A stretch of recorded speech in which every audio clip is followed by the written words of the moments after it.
Furthering fair housing, what it means and how communities can support fair housing. Come on in, take a seat, and we'll get started. Thank you. My name is Laura Schufelt, and I'm the Director of Community Assistance at MHP, and it's my great pleasure to introduce the facilitator for this session, Whitney Demetrius, who is the Director of Fair Housing and Municipal Engagement at CHAPA, Citizens Housing and Planning Association, for those of you who don't know.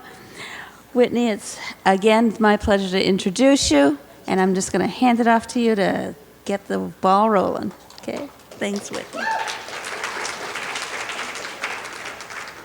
Thank you so much, Laura. Privileged to be here today and also to hear in-person applause. That was different from the Zoom virtual claps that we often do. So excited to be here with you all on today to talk all things affirmatively furthering fair housing, a term that sometimes is hard for us to even say, let alone conceptualize in how we do and how we implement it. So excited to be joining you all here today. My assignment has been to sort of set the ground rules for what it actually means and how communities can support fair housing. And then the best part is that we'll be joined by my this esteemed panelists who are doing the work on the ground locally, and to hear from those amazing examples of how to affirmatively further fair housing really proactively and meaningfully on the local level. So I'm excited for today's conversation.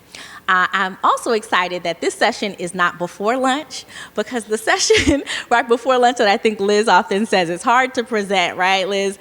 Just before people are about to eat, but maybe even harder after you've already eaten.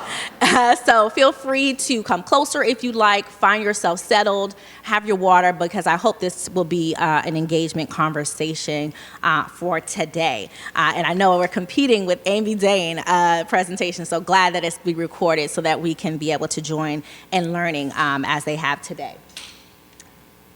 So again, I'm here to talk all things fair housing, and in my role at CHAPA, I get to think about what it means to ensure fair housing engagement, both within our agency as well as with our partners, with all of you all, and what it means to really ensure that we put fair housing at the forefront of our work. Because we understand that what is at stake here when we talk about fair housing has so much to do with equity, with access, with inclusion, right? Where you live determines so much, unfortunately, right?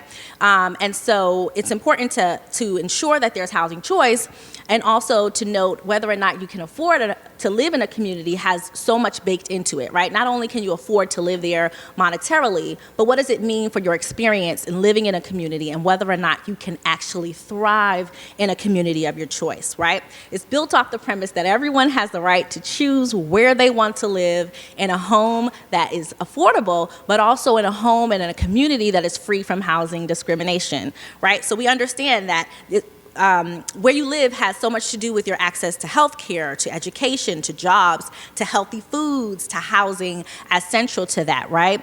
And so ensuring that communities not only have a fair housing scope in terms of whether or not you can live in a community, but if you can work in a community, and if it's welcoming for folks who visit the community and folks who go to school in your community, right? There's MECO programs, students who come into your community to go to school. And so having a framework that talks about fair housing and how it really creates a legal framework, right, to address the inequities as it pertains to these things. And so we understand how we got here was through a confluence of factors. We also understand how we get to where we want to go will be presumed on a confluence of factors, a confluence of tools and remedies. And so reversing those things really must be intentional, right? It can't be an afterthought. Our planning, we have to put fair housing at the forefront of our planning and our work and our policies and programs that we create, in a way that is balanced, in a way that has some intention around race and place, has geographical opportunities, and an approach that's really balanced, right? And so we look at fair housing as fair living, right? Being able to have fair living. Lee Porter often is quoted as saying such, right? So when people say to you, what is fair housing? If you don't leave with anything today, you'll leave with this. Fair housing is fair living. Let me hear you. Fair housing is? Oh, you guys are great. I'm going back into my teaching days here. Excellent students. Fair housing is fair living, and it has everything to do with justice, right? The pursuit of fair housing has, thank you, Case, has everything to do with the pursuit of justice. And so doing this really involves understanding the real history of how we got here and being intentional in confronting that history and creating remedies for redress. So the Fair Housing Act in 1968 was signed by President Johnson just 7 days after the assassination of Dr. Martin Luther King Jr. It's important to note that because the country was in a particular state, right? The country was lit up in many ways, if you know that history, right? And was calling for something. And Dr. Martin Luther King Jr. had been working on this particular legislation, and so it really stands on his shoulders in many ways, and the loss that we had in that way. What it stated in 1968 was that you can't discriminate based off the protected classes, right? And so the law evolved over time to include additional protected classes. We'll talk a little bit more about what that means. But the Fair Housing Act in 1968 did two things. It prohibited housing discrimination, right, in any housing-related transaction, whether it's appraisals, whether it's insurance, whether it's renting or purchasing a home, any housing-related transaction, there are protections under the Fair Housing Act. But what it also did, right, not just in 2014 when we started talking about AFFH, Affirmatively Furthering Fair Housing, but what it also did, it created this requirement, this duty to affirmatively further fair housing. So contrary to the belief, to some, the affirmatively furthering fair housing was always part of the Fair Housing Act since 1968. So it's a powerful law, it's a powerful tool in order to ensure fair housing for all. So fair housing mattered then, it matters now. There is so much that we must do, and in order to do that, we have to think about putting people first, right, at the forefront of our work.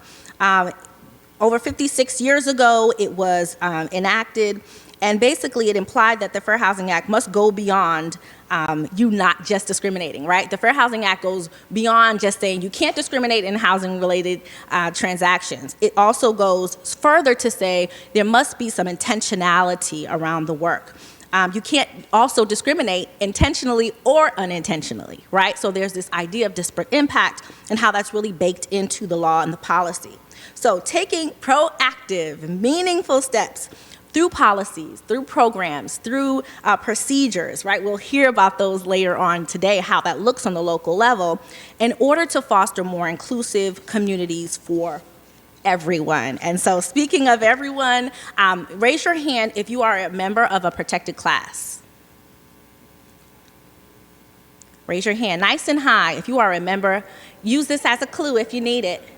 Okay, all hands should be in the air, okay? Yes, absolutely. And so in some ways, we had to pause and think about that. But why is that, right? So understanding that everyone is a member of a protected class really should frame our duty to affirmatively further fair housing, right? So whether or not, based off of your race, your color, your national origin, your religion, sex, disability, familial status, age, ancestry, source of income, sexual orientation, military status, genetic information, whether or not you're transgender, your gender identity, right? You are a member of a protected class, and you shall not be discriminated against based off of that, right? So it's important to remember that we are all, right, a member. You can't just say, I'm only renting to women. I'm only renting to men, right? You have to understand that everyone is a part of and covered under the Fair Housing Act in that way. All right, so what does it mean, this obligation to affirmatively further fair housing? I think many of us, as I mentioned, remembered back in 2015 under the Obama administration where there was this assessment of fair housing that was required on the local level, right? And it was this thing that came down on us and asked us to do this proactive work to identify barriers, to look at the data, and to examine and create goals and a sort of a development process and a plan plan on the local level. And it was involved, was it not? Anyone in here was during that time doing that work, right? It was pretty involved, and it was new, right? And so there were many benefits, I think, that came out of that work, specifically as it relates to identifying and doing an analysis of impediments to fair housing that I think were crucial. And as we know, during the Trump administration, it was rescinded. And it's important to note that the work that happened under the Obama administration started back in 2009. So they had worked up and really went through an involved process, and there was lots of contention around that. They oftentimes called it the internal Civil War process, right? In order to figure out how to not just understand we have a duty to affirmatively further fair housing, but then to create sort of this mandate within there.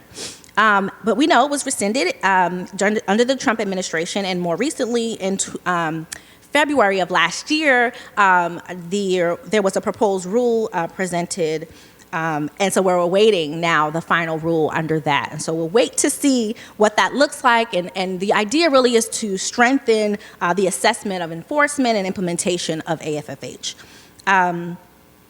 So what does it mean? I'm going to read this definition. It's a little long, so bear with me, but I want to make sure that I bring all of this out into the room.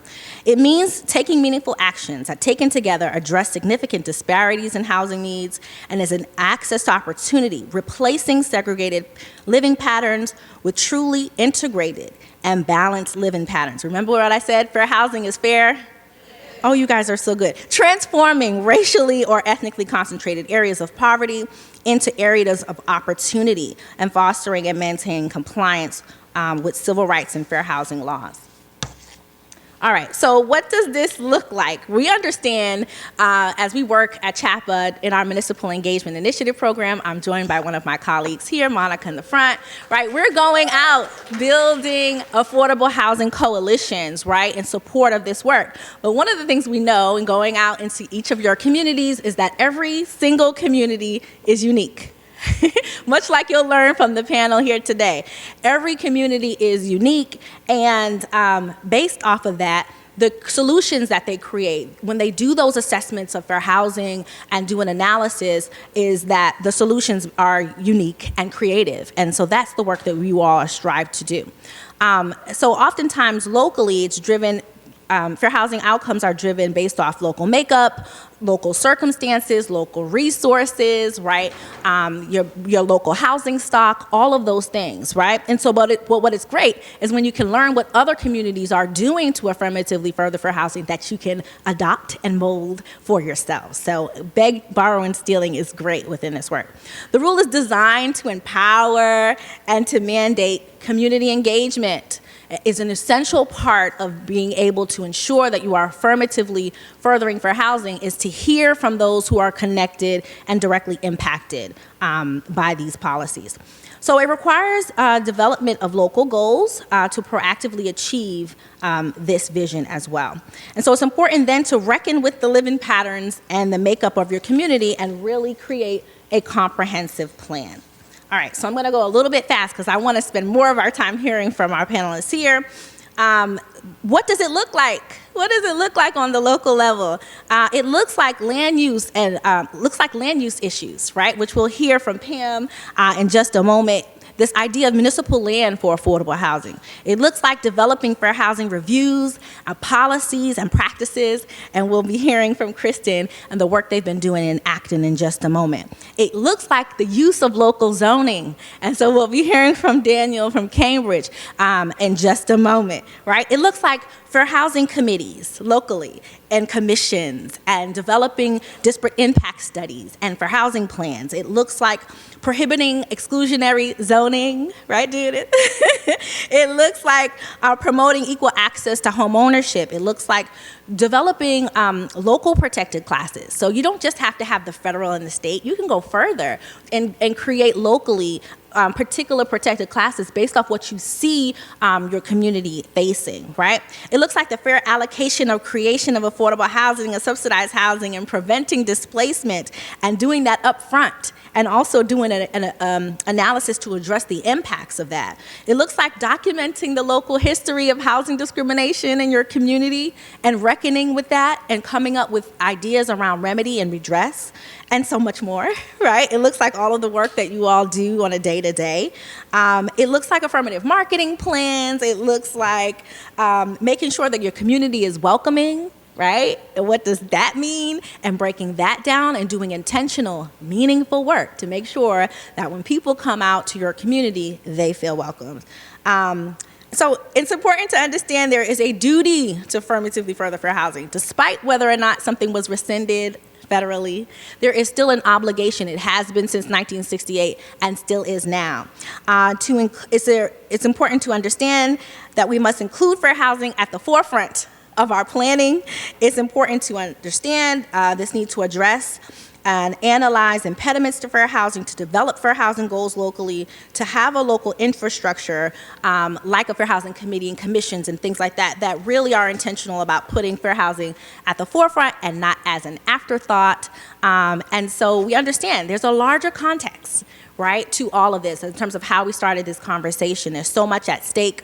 And really, if you think about it in terms of, we always often talk about housing as healthcare, right? And so much of that, and understanding that fair housing is fair living, right? And so it's important, right? It's almost life or death in terms of our outcomes. And so we understand that everyone has a right to choose where they want to live in a home that is affordable, but also in a home and in a community that's free from housing discrimination, and that is one that is welcoming. So I am excited to introduce our panelists. We'll be hearing first from Pam Hellenick. She is the Assistant Director of Planning and Community Development for the town of Hudson, and she'll be talking a little bit about the disposing of municipal land for affordable housing. Remember, I talked to you about that particular example and this idea of the role of utilizing Data Town, which we heard earlier, utilizing the data, partnerships with the Affordable Housing Trust, how to identify sites,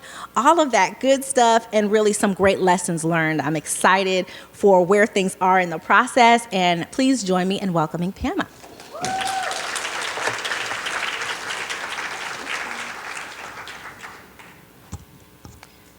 So, as Whitney said, I am the Assistant Director of Planning and Community Development. I'm also Conservation Agent for the town of Hudson. I think I have the longest title in the town, and I wear a lot of hats. And one that I took on in 2020 was staffing the Affordable Housing Trust. I took over this role at a very exciting time because the trust was just about to move forward on their first major project, which was the conversion of the site of our old police station into a 40-unit, all-affordable housing development. And that's what I'm here to talk about today.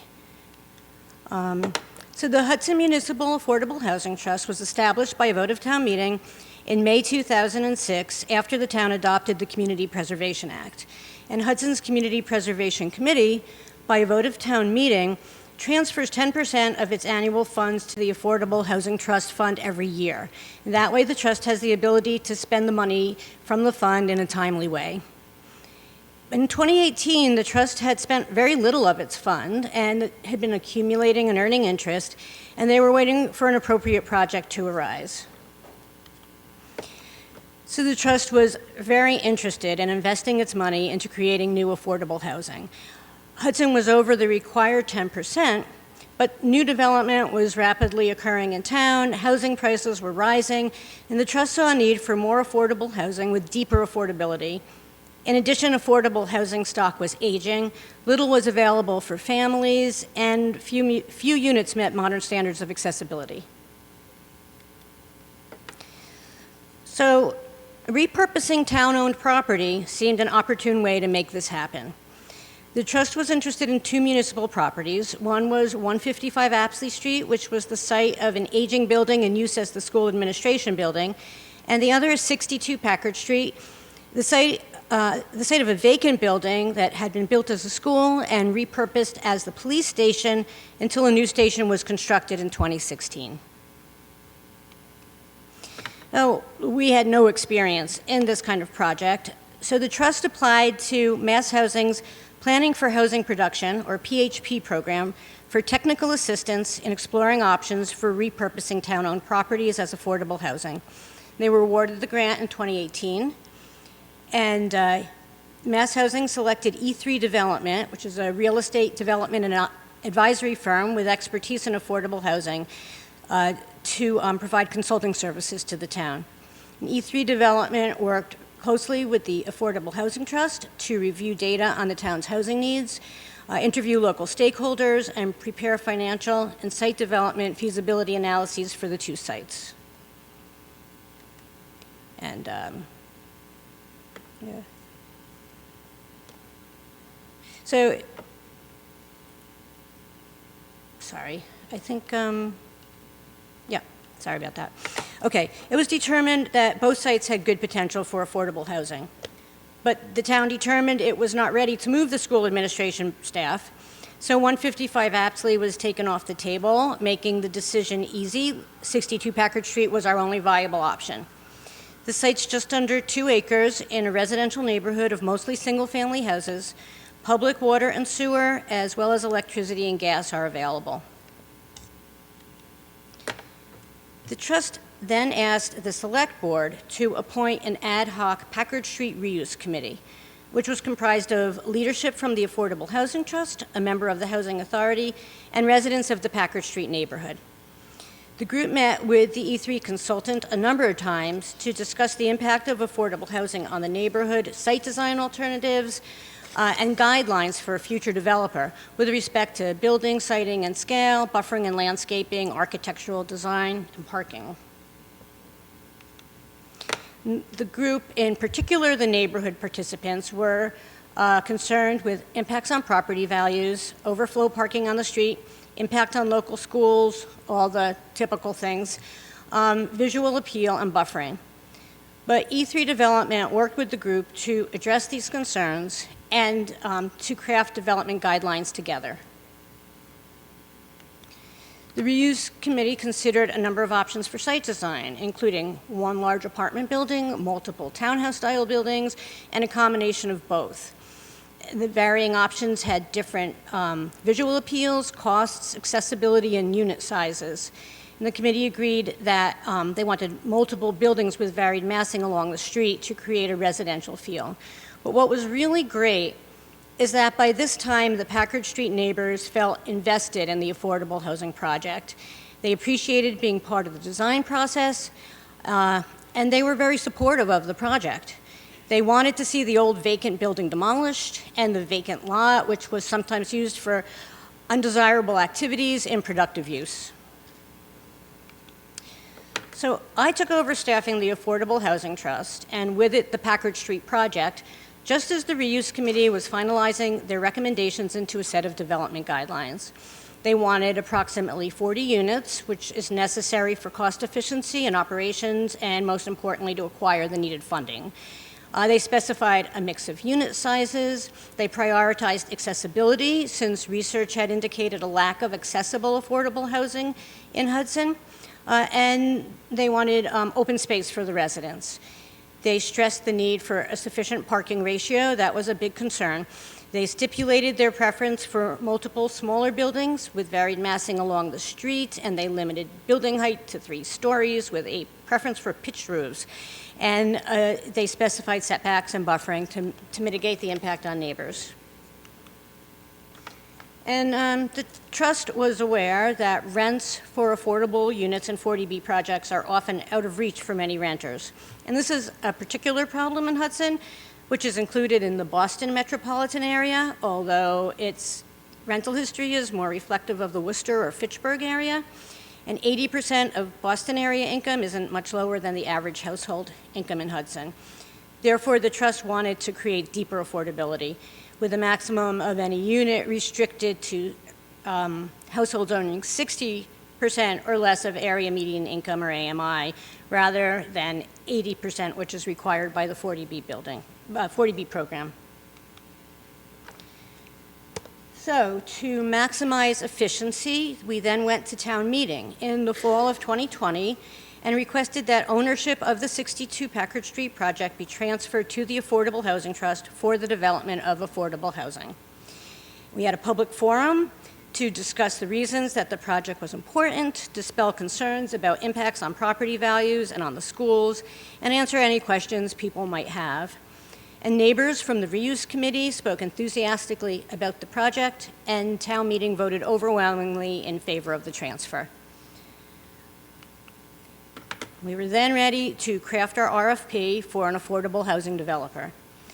And the trust extended the consultant contract they had with E3 Development to help with the RFP. They included the reuse committee's development guidelines in the scope of work. They also required that at least 10% of units contain 3 or more bedrooms to satisfy the state's family housing policy, and they required a range of affordability with the maximum of any unit restricted to households earning at or below 60% AMI. The RFP strongly encouraged energy efficiency and required a minimum LEED Silver certification, and also placed a strong importance on the management of the completed development.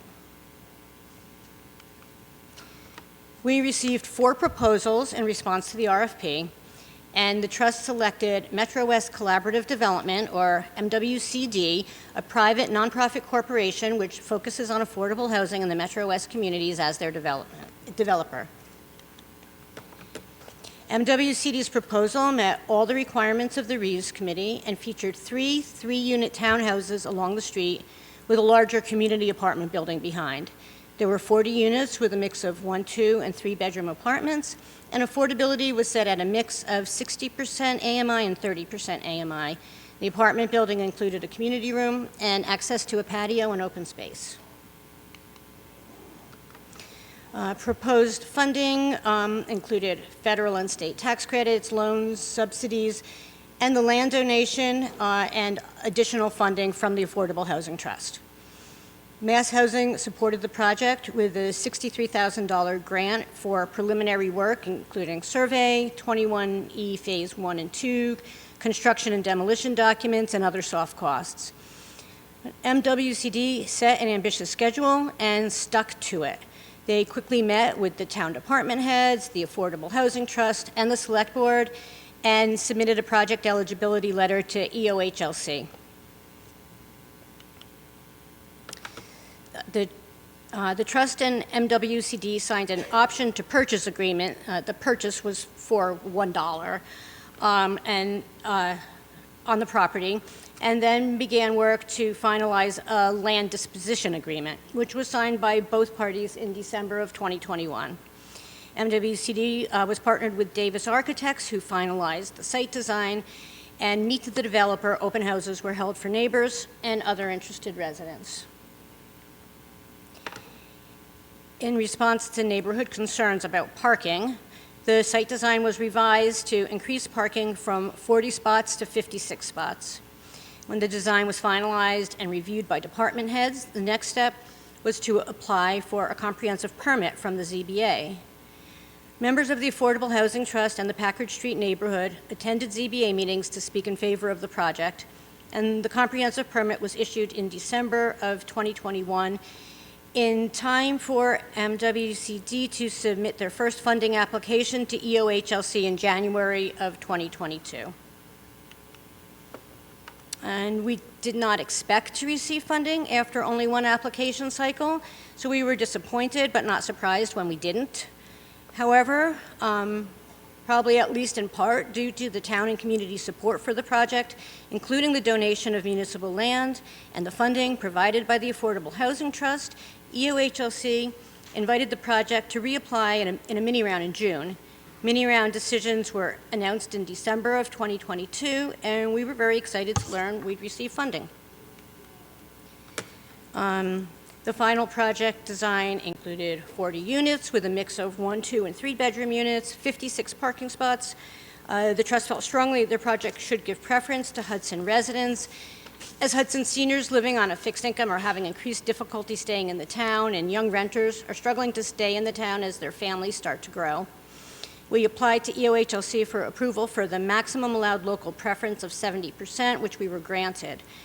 Affordability was improved to reduce several units, which had been targeted at 60% AMI to 50% AMI, and the project was designed for sustainability and climate resilience with all electric utilities. The entire project meets LEED Silver requirements, and the apartment building meets Passive House requirements.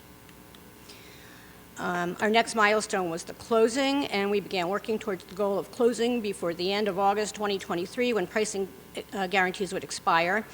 The trust voted to join MassDocs in order to simplify the closing procedure. The Mass Housing Grant covered the costs of the MassDocs attorney assigned to the closing. The Hudson Building Department agreed to waive 50% of their fees, and the trust agreed to raise their contribution to the project as prices had increased. The closing took place on schedule, and work on the project began almost immediately, and we celebrated the groundbreaking in September of 2023 on the site of an already demolished building. Construction is now well underway. So in summary, this is a timeline of some of our major milestones, from when the project first began with the Mass Housing PHP grant in 2018 to our projected full occupancy, assuming we get our transformer, in 2025. Key milestones included forming the reuse committee, selecting the developer, granting of the comprehensive permit, and the funding approval from EOHLC. Some factors leading to the project's success. CPA funds are pre-approved by town meeting for the trust to spend on affordable housing, allowing the trust to move quickly when necessary instead of having to wait for the next town meeting for approval. Hudson had a motivated housing trust with money in the bank and a vacant town property in an appropriate location for housing. Mass Housing Grants provided a consultant for feasibility studies and consensus building, and funding for pre-development costs. The trust was supported by the neighborhood, largely due to the consensus building efforts, by the select board and by town meeting. And close partnership was formed between the trust, town staff, and our developer. We were able to keep to an aggressive schedule and obtain early funding for the project. And it's very exciting to see the project becoming a reality. I receive many calls from people interested in the development for themselves or for family members, and I look forward to the day when I drive past to see the buildings become homes. Thank you. How wonderful. Thank you so much, Pam. So you can see how when you plan up front for fair housing, you don't have to say, oh man, we should have made some family size units there, right? When you plan ahead, you can make sure that there's accessibility, that there's affordability, deep affordability that you all baked into that. So it's definitely worth the applause I hope you feel, and hopefully folks can learn from. So I'm excited to invite our second panelist up, Daniel Mesplay. He is from the city of Cambridge, and he's the senior zoning and development manager there. And he's gonna be talking about zoning and the affordable housing overlay there and the process. Again, you'll understand from a pattern from what you'll hear here. It has a lot to do with the vision that starts at a certain point and over some years until sort of groundbreaking, right? And so the vision that came out of Cambridge back in 2019, the process to get them there, and community engagement, again, another theme you'll find here on the panel. So excited to have him speak, because as we know, zoning historically has been used as a mechanism to perpetuate segregation and should be a tool to remedy and to redress. So we have, if we leave with anything too, fair housing has everything to do with zoning. So please join me in welcoming Daniel up. Can you guys hear me okay? I know I'm, okay, perfect. Fair housing is what? All right, fantastic. I'm gonna steal that, Whitney. I'm gonna use that around the office. It's not mine, it's Lee Porter's. Okay, Lee Porter. My name's Daniel Mesplay. I'm a senior manager in the Zoning and Development Division at the City of Cambridge. I'm going to talk to you about this zoning tool. I've got 31 slides in 15 minutes. I didn't want to leave any meat on those bones, so let's talk, and we're going to talk quickly. Just a little bit about Cambridge, some quick facts about Cambridge. We're very dense. We have a population of about 120,000 people. We're home to MIT and Harvard. We've got 5 MBTA red line stations. We don't really have like a traditional downtown per se. We've got more of kind of a nodes and cluster style development around those MBTA stations. We've got development of all scales. So we go from the kind of single-family mansions up to 30 and 40-story office buildings. So it's a diverse housing stock and a really exciting place to work. This slide basically tells you that housing costs in Cambridge are ridiculously expensive. Single-family home median sales prices are topping $2 million at this point. Median rents for a one-bedroom apartment are over $2,500 a month. Affordable housing is repeatedly the number one need and number one concern of our residents. Many of you in this room know this already, but building affordable housing is, in my opinion, the most difficult type of housing to build, most difficult type of development to do. You're competing with market rate developers from the get-go when you're trying to acquire land. What we call the financing for affordable housing in Cambridge is lasagna financing, because there's so many different sources. You've got layer upon layer to make it work. There are some impediments that the city and local governments can address. That's what we're interested in. Zoning that applies to affordable housing is something that we can address. The review and approval process that affordable housing development has to go through is something that we can address. Both of those things add real costs and real risks to development. So part of this zoning effort was to remove those barriers, to add certainty and efficiency to the review process for affordable housing. It's not the only tool in our toolkit. We do other things in Cambridge too. We've got something called incentive zoning. Incentive zoning is a per square foot contribution that applies to new commercial development to offset the impact that new employees and new jobs have on the housing market. We have inclusionary zoning, so 20% of residential developments over 10 units or 10,000 square feet must set aside 20% of their units for permanently affordable housing. We've got 40B. We can all talk about 40B, right? But 40B is there. We have an affordable housing trust that does a lot in Cambridge. They're really well financed, which is something that we're fortunate to have. They fund a lot of new affordable housing in the city. Just some quick background on the AHO. How many of you guys are planners in here? Okay, fantastic. Well, what's the first thing we learn in planning school, right? That planning starts, the zoning follows the planning, right? Zoning is a legal tool to implement the planning. We had the seeds for the AHO early on. This is actually from our Envision Cambridge, our comprehensive planning process back in 2019, which recommended in part that new zoning standards or an overlay would be put in place for affordable housing, and that a streamlined development review procedure would also be put in place.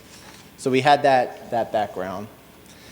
So the AHO, it's an overlay zoning district that covers the entire city. And it's voluntary. You can opt into it with a qualifying AHO project. The point of it is to give a competitive edge to affordable housing development at the site acquisition stage, right at the start of the race. And we do that through a three-pronged approach in zoning. So number one, we give more height and density to AHO projects over market rate projects. Number two, we relax the dimensional requirements and other zoning standards that would otherwise apply to market rate projects. And three, we create an as-of-right permitting process for AHO development.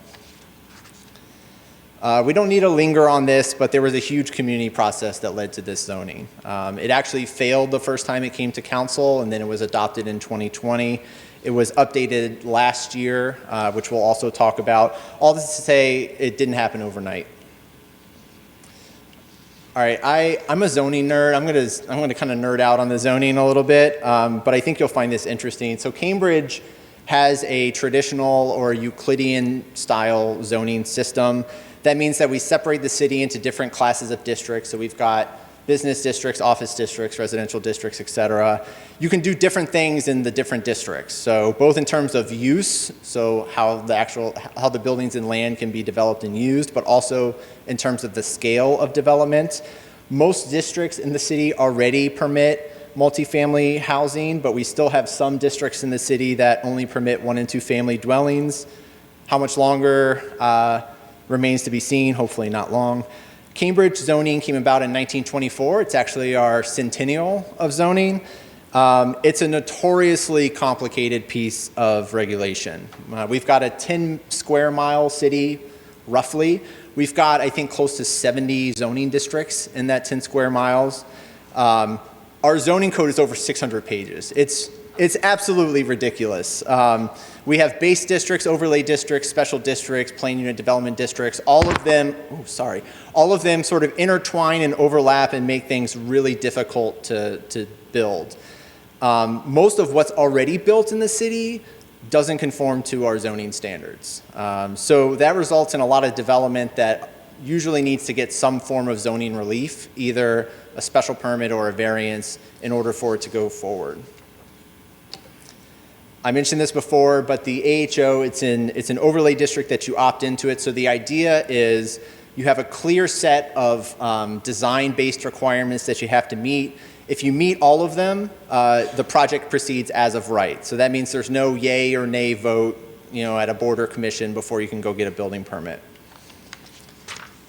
Here's the actual sections of the zoning. We will go through some of these. I'm sorry. I really like this stuff. If you want to read it in detail, we host our whole zoning code on a platform called Municode, and it's in section 11.207. You can read through it, and we can chat about it later. This got cut off a little bit. This isn't my bailiwick, so I can't really speak to it, but basically, in an AHO project, all dwelling units, 100% of the dwelling units in that project have to be made permanently affordable through a covenant. We have affordability limits that are based on AMI. They're a little bit different for rental projects versus home ownership projects. And our housing team really looks at this aspect of it as a project moves forward. So in terms of use, multifamily dwellings are permitted in AHO projects everywhere in the city. One big question I get is, can I do a mixed-use AHO project? The answer is yes, you can. You can have non-residential uses on the ground story, but the key is whatever non-residential use you want to incorporate, it has to be permitted in the base district. So if you want to do a mixed-use project in like a low-density residential neighborhood, your ground story can't be like glue manufacturing or something like that. I glossed over this a little bit earlier, I realized, but I mentioned that the council updated the AHO last year. Since 2020, the city enacted additional zoning changes that started to erode some of the competitive advantage that the AHO had over market rate development. So one big example is last year the city eliminated minimum parking requirements citywide. Previously, that was just a benefit for AHO projects. It becomes a benefit for every project. Suddenly, the AHO is a little bit less enticing. So in response to that, the City Council updated the AHO to make it a little more lucrative to do an AHO project. The heights that you can build under the AHO are loosely, and I mean that very loosely, based on the base zoning districts nowadays. So if your underlying zoning allows you to go up to 40 feet, you can build 40 to 45 feet, 4 stories, or 50 feet if you have a non-residential ground story. If the underlying zoning lets you build between 45 and 65 feet, you can build 9 stories or 100 feet as an AHO project. And if the underlying zoning allows you to build more than, I should say 65 feet, not 50 feet, you can go 13 stories or 150 feet for an AHO project. Last year's amendment also created this new corridors and squares concept. So the idea was that we really want to concentrate greater densities and heights for AHO projects around our transit nodes and our main commercial corridors. If you have an AHO project in one of the corridors, you can go 12 stories, 140 feet. If you're in one of the squares, you can go 15 stories, 170 feet. This is what it all kind of looks like mapped out. The lighter colors illustrate kind of lower allowable heights, and the darker areas indicate taller heights. Part of the zoning includes sort of stepping down to adjacent residential lower scale neighborhoods. So if you abut a residential use in a district that only allows you to go to 35 feet, you've got to step down to 4 or 5 stories within 35 feet of that zoning district. This was to help preserve some light and air, kind of still going to the residential neighborhoods and have that transition in scale. Setbacks in open space, they often overlap and work together or not. Under the AHO, you don't have front or side yard setbacks. You do have a 15-foot rear yard setback. all of your setbacks can be reduced to whatever the district dimensional standard is. So if the underlying zoning has a less stringent requirement, you can reduce to that. Same with open space. Generally, AHO projects have to meet a 30% open space requirement, but that can be reduced if the underlying district is less or if you're preserving a historic building. I just talked about setbacks in open space, which was the previous slide.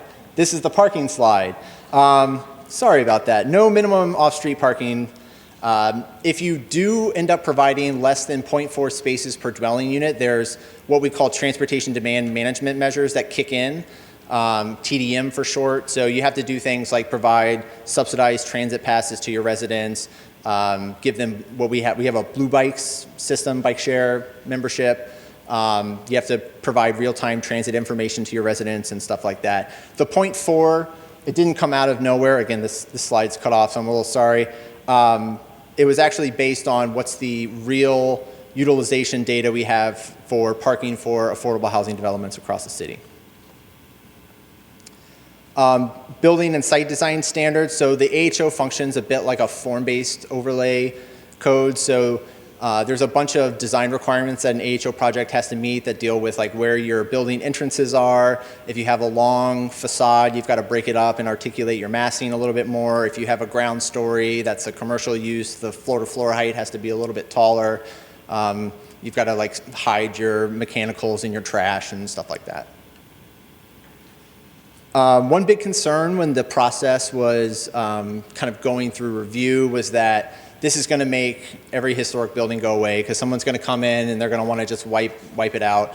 We baked in some additional flexibility incentives for preserving historic buildings. So you can do some extra wonky things with additions and alterations to historic buildings. We have certain setbacks and open space standard waivers. This has worked. A lot of our AHO projects actually involve a preservation component, which is really exciting.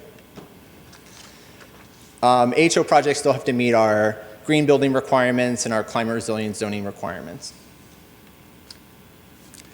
So I said there's no yay or nay vote at the planning board. You still have to go to the planning board, unfortunately. Well, no, it works. It's a good system.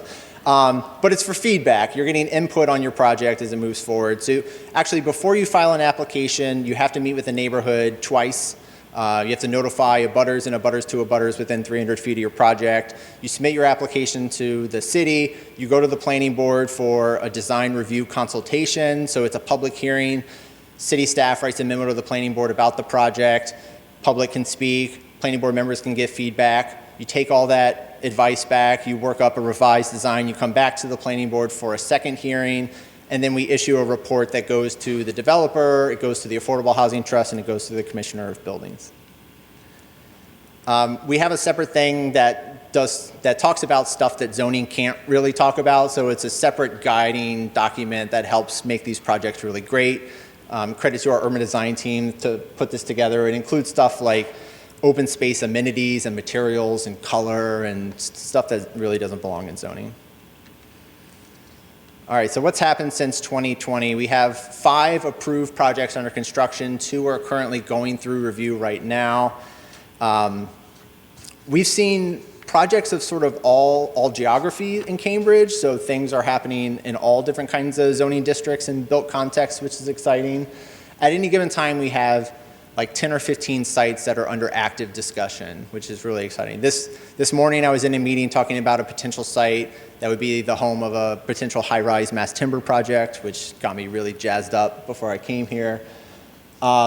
Here's what some of the projects look like. We've seen sort of every type of development. So we've seen complete adaptive reuse within existing building footprints. We've seen brand new ground-up construction on vacant land. We've seen additions onto historic buildings. We've seen multiple building, multiple parcel kind of development. And all of that, I think, is really fantastic because it's signaling to us that the AHO is working as intended, that we're getting a diverse housing stock with it. So a lot of these buildings have very different unit layouts, different amenities, they're different geographies, and that creates a really diverse community as well. I heard lessons learned was the cool stuff, Whitney, so I tried to have a lot here. This is my last slide. we have learned some lessons. Number one is that if you draw up a regulatory system like this, you need to be able to bake in some time to look at it critically and reevaluate it. We actually put that in our zoning. So every year we give an update to the city council on sort of what's happening in AHO land. Every 5 years, we actually submit a comprehensive report to the city council about number of projects that have been approved, units that have been brought online, all the information about the community, and then opportunities for potentially updating or reevaluating the zoning. So that's number one. That's really important. Number two is development is a numbers game. If a developer doesn't know what they can build or how long it's going to take before they submit an application, that's a real risk. It's a real issue. And I say this not just as like a city employee. I nerd out on this stuff. My master's is in real estate. I wrote my thesis about the value of certainty in the pre-development process. Across all project scales, across all markets, it matters, and it matters a lot. It really affects real returns on a project. Number three, when the AHO was adopted, what all the opposition really said was, you're taking all of the teeth that the city has out of a development review process. And so a developer's going to come in and they're going to ignore everything that the neighborhood says, everything that city staff are saying, and they're going to build a project, and then we're going to be worse for the wear. That has not been the case. Developers, sure, I'm sure in some contexts they go kind of scorched earth and piss everybody off and just get their project done and move on. We've seen developers wanting to create lasting partnerships with the city because there's so many opportunities that this has opened up across the city to do a development deal. They want to make sure that they go through the process right and do good by the city and by the neighborhood, and that's been really encouraging. And then lastly, I got to give a shout out to my boss, Jeff Roberts, who's the director. He always says, writing zoning is easy, implementing zoning is really hard.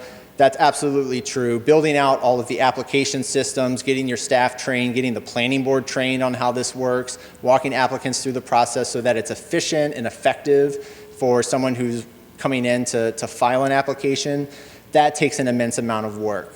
So that needs to be sort of thought out from the get-go.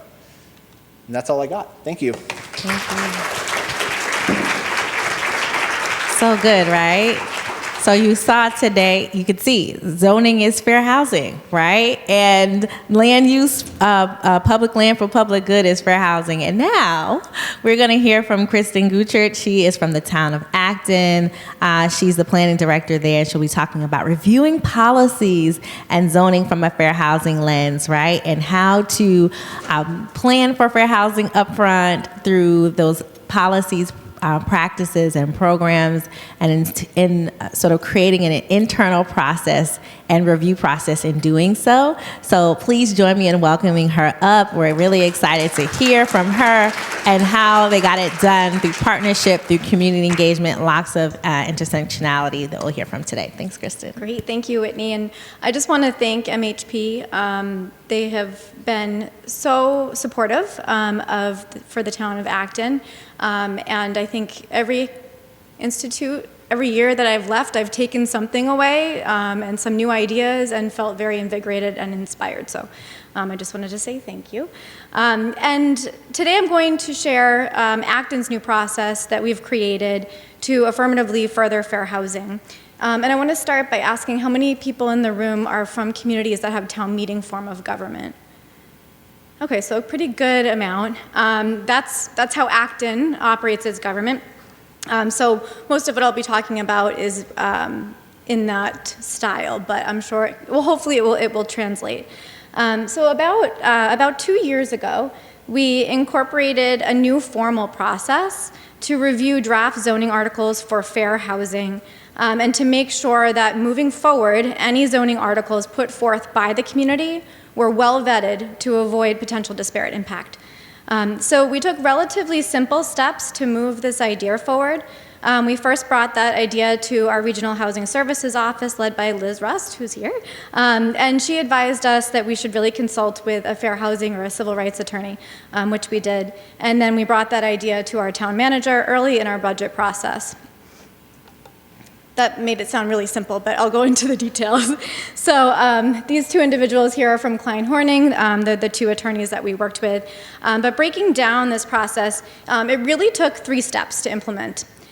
First, we consulted with the fair housing or civil rights attorney to obtain quotes for services. We talked to them about different considerations, about how many zoning articles we might expect that year, and any changes that we might be anticipating, as well as time for them to review our existing zoning bylaw. So making sure that they really have a lay of the land and understand how the existing bylaw works. And that may also be a good opportunity to take a quick peek to see if you have anything in your bylaw that you may want to change already.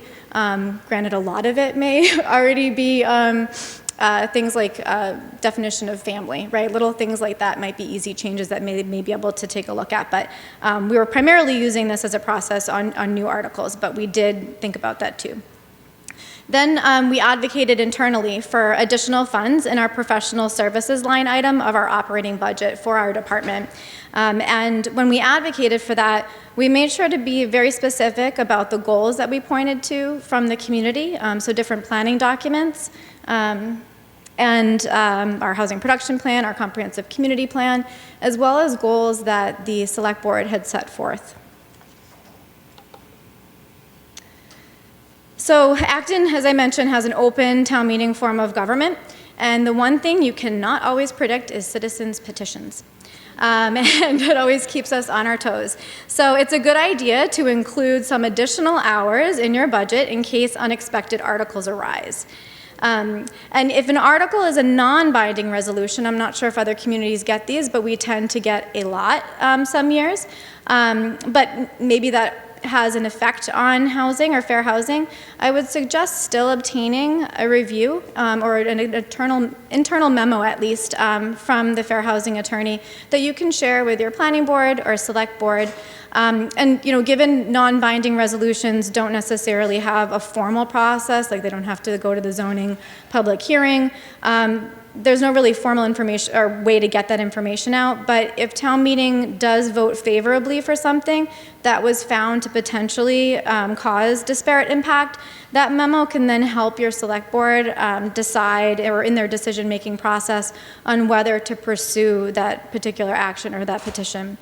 And then if the zoning petition or zoning petition is a binding article, you want to make sure to get that to the fair housing attorney as quickly as possible so that they can get that review done and completed prior to the zoning public hearing, because those timelines move really fast. And we have not had one that's a binding article yet in Acton, but we're trying to prepare in case, so always having a little bit of buffer in your budget for that.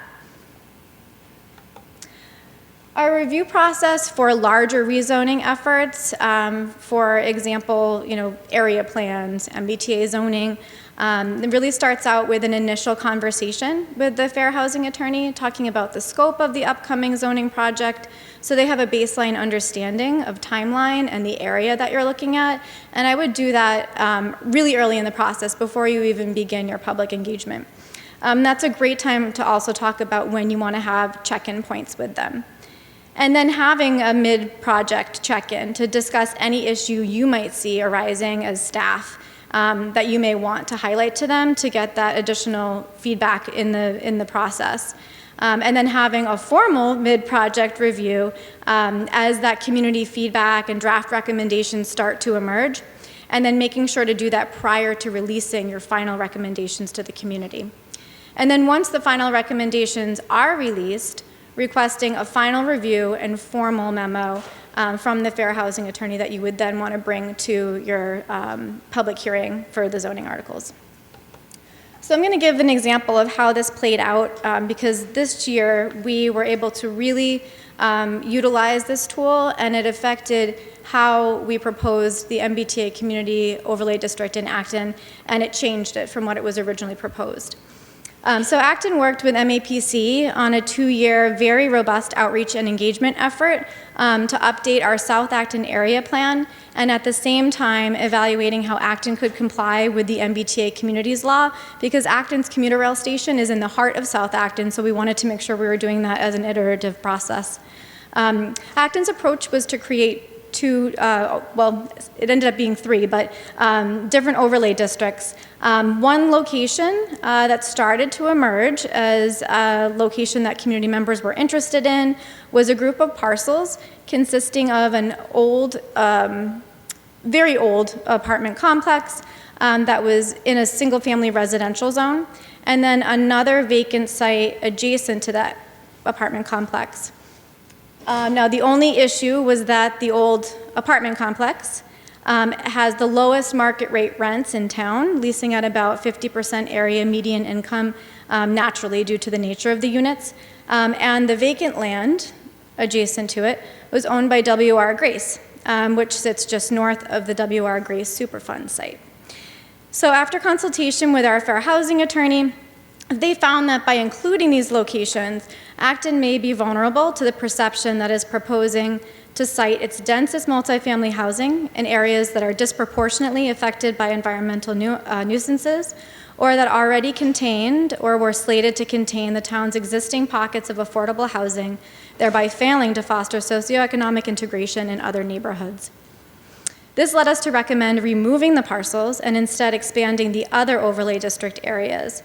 We were able to justify this recommendation to the community based on the mid-project review from the fair housing attorney, and it was well supported at the following public workshops.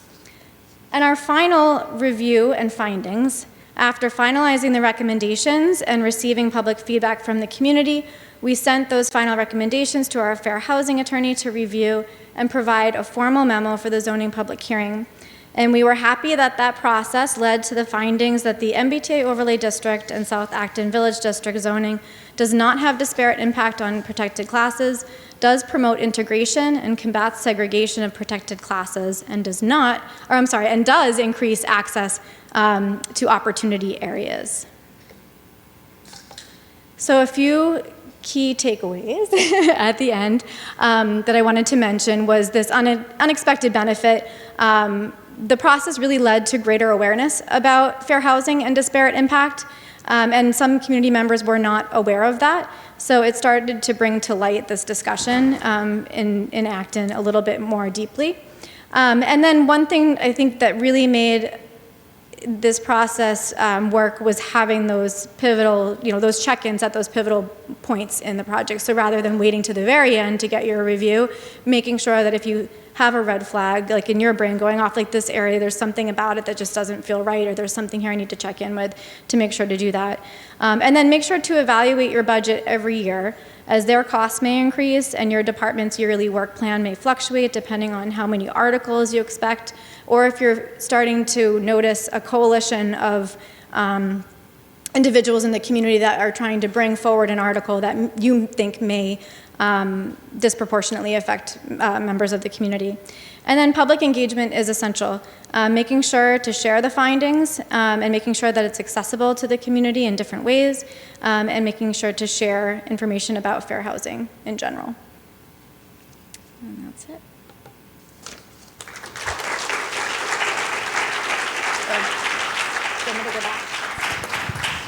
Thank you so much, Kristen.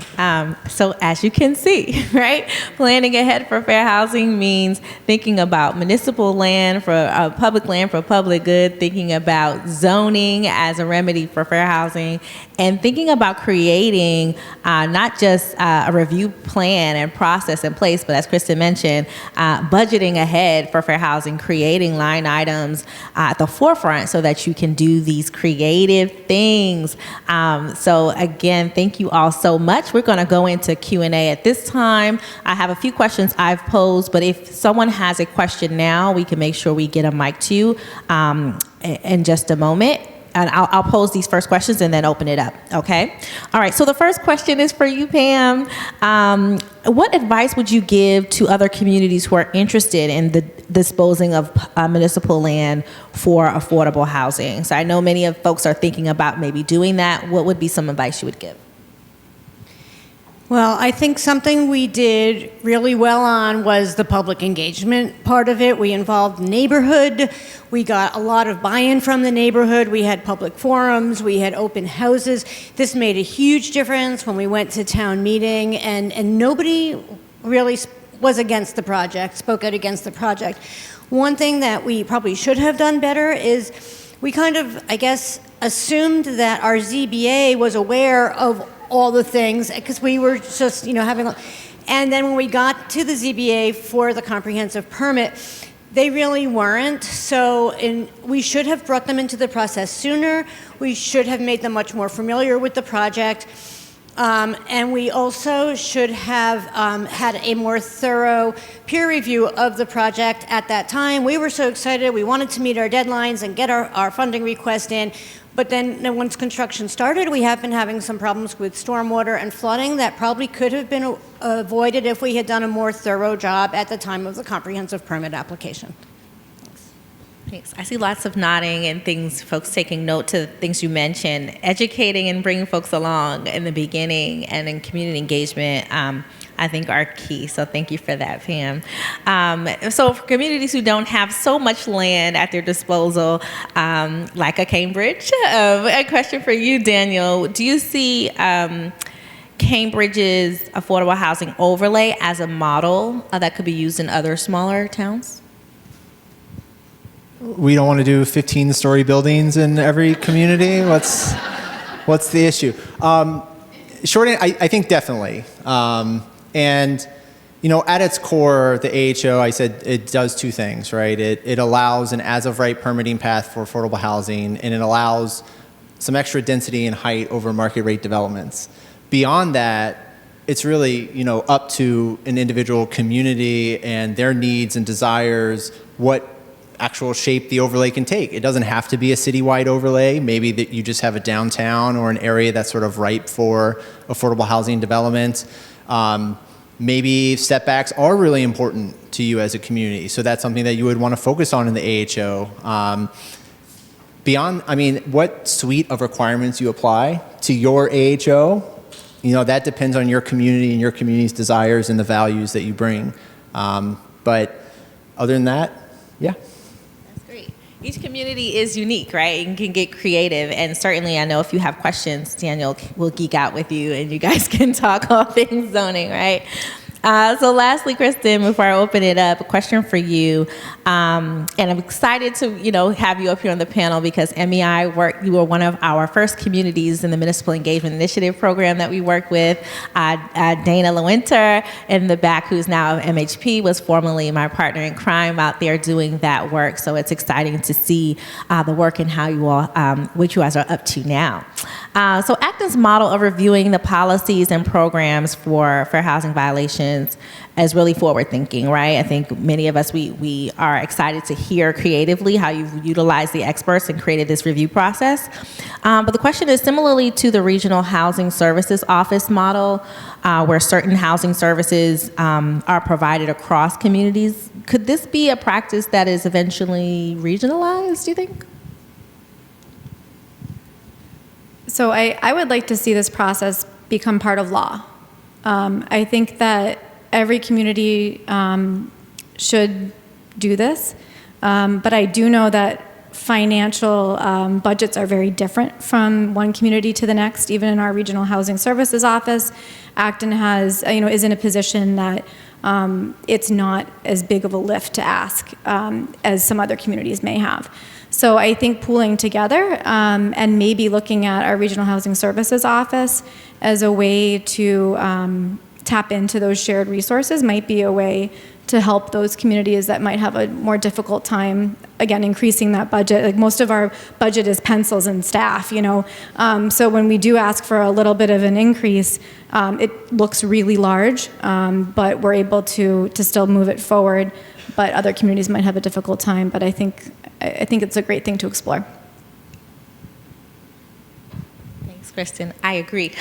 I second that. I'll open it up now for questions, please. Hi, my name's Deborah Brown, and I'm from Brookline. And my question goes to historic districts. As I heard y'all talking, one of the things that dawned on me, our town likes to use its town meeting process to create historic districts. And what hit me was those historic districts, one could argue, are actually tools to prevent fair housing. Mm-hmm. And have any of y'all had to I'm from Texas. Have any of y'all had to deal with that, or did you contemplate how that might gum up the works? Do you want this one, Daniel? Sure. Okay. I'm from Virginia. It's good to hear y'all in the room. In Cambridge, we have something similar. It's called Neighborhood Conservation District. And our historical commission for a qualifying property, which would be property over 50 years old, can institute what's called a demolition delay. And during that time, the site is evaluated for whatever redevelopment is contemplated. And then the Historic Commission can place conditions upon that property and how it's been redeveloped. I think one of the keys for us in Cambridge was to bring the Historical Commission into the fold early when we were developing the AHO zoning and hearing from them, you know, what's important. And that was one of the key reasons why we incorporated additional flexibility and waivers whenever an AHO project includes a preservation component. And that let developers, I think, glob onto that and say, okay, I can still get all the units that I need at this site. I can not piss off the Historical Commission and get through that process, and everybody's going to be happier. And I think we've seen that play out. But I'm talking about a whole area. I'm talking about a whole neighborhood, not an individual house. Like maybe, you know, quarter of a square mile that all of a sudden becomes. I think this is one of those difficult community conversations, because I think there are some really well-intended desires to preserve architectural history. But I do wonder about the disparate impact that it creates. And, you know, even just thinking about the cost of the windows and not being able to, you know, replace like for like. Acton had a project that was working with Habitat for Humanity, and it was in a historic district, which made the cost so much more expensive to renovate the unit. And Acton was able to help fund with CPA funds, but it still was difficult and it drove the cost up. So I think there definitely are implications, whether it's intended or not. Thank you for the question. And while if I may, before you, I appreciate the question, especially because I think oftentimes we think about fair housing as an afterthought, as a result of what happened afterwards, right? And so making sure that fair housing is at the forefront sometimes means making sure on the local level there's a commission or a body that's really at the table in the planning process, right? And that historic preservation is not competing with fair housing. Right? These ideas about fair housing and historic preservation and its objectives sort of competing is certainly a challenge, but also an opportunity in the community for us to put it at the forefront. Question here, please. Sure. I was concerned about the question about the AHO, the Affordable Housing Overlay, and the potential for that to restrict the affordable housing to certain parts or certain places in town. If we're going to have fair housing, it ought to be fair for any citizen to live anywhere in town that they desire. And that means, to me, that we need affordable housing percentages in every neighborhood, not affordable housing districts where you can go build your affordable housing while I live in my part of town with no people in affordable housing. Yeah, I totally agree 100%. You know, we talked about fair housing is also access to transportation, access to jobs. It's one of the big reasons why in Cambridge we decided to make our affordable housing overlay a citywide overlay. So there's not a specific district where all of these developments go. It was the question as to whether it was appropriate everywhere, and I was just interjecting my opinion that no, it's not appropriate everywhere. It's citywide, it makes sense. Right. Smaller district. Appreciate the comment. Next question. Comment, thoughts? Yeah, hi. I'm Liz Russ. This is for Hudson. We love your project, so we've admired it from afar, I want to say. Right. About the local preference.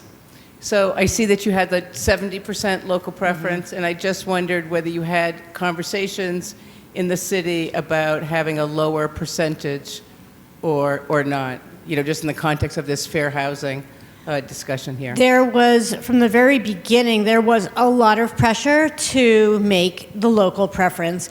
People felt that there were not enough affordable options for Hudson residents, and Hudson residents were having to leave town because Hudson has become a lot more expensive recently. It's become a destination. They're squeezing housing everywhere they can fit it, and prices are going up. And people felt that people who'd been in the town for years were having to leave. So there really was a lot of pressure to try to make it as local as we could. So. Awesome. Thank you. We have time for just one more question, I believe. Yeah. This question is for Kristen. How did you get buy-in from your planning board? And planning boards obviously play a role statutorily with zoning. How did you get buy-in from the planning board to kind of change their thinking in terms of how they're looking at zoning amendments? And I can just say, and Judy's going to laugh, going through a comprehensive modernization of our zoning bylaws. So we're the opposite of Cambridge. We've got nothing. You've got everything. So somewhere in the middle is a happy medium. But obviously, we needed to make a statement about, advancing affirmative, affordable, fair housing. And basically, what we received from the steering committee, which had planning board members, is words on a page. What difference does it make? How did you get buy-in from the key board that plays a very significant role in zoning? So initially, it was really a staff initiative. So every year during Acton's budget process, we put forward what we feel that we need to support our department. And we looked at this as this is what staff's doing, just as we prepare review memos for developments. We thought, well, why do we just have a third-party civil engineer reviewing developments? We should also be having a third-party attorney that specializes in fair housing reviewing our zoning articles. So that's kind of the stance that we took, and we put it forward through our budget process. And it was well supported by our town manager and eventually town meeting, although again, our budget's very small in the comparison of things to talk about at town meeting. And we told our planning board that this is the process that we're going to be moving forward with, and it's in our budget, which was passed at town meeting. And that's part of the process that we're going to be doing. And it was well supported by the planning board members. I think there was a general goal of the community to advance equity and diversity and inclusion, and I think that helped to bring the conversation kind of full circle. Awesome. So glad. I'm excited to see how you all pointed it back to the plan, right? Like, this is what you said in your plan that we want to do in those goals. So I'm just really, really enamored with the work that you all have done to affirmatively further fair housing locally. Thank you all. Please join me in thanking our panelists here, not only for their years of work that led to these outcomes, but for really putting fair housing at the forefront and for joining us here today. They are around, I'm sure, if you have questions, and please utilize them as a sounding board as you all continue to affirmatively further fair housing and ensure fair housing, which is? Okay, so good. Thanks so much. I think you all have a break until about 2:30.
down this way.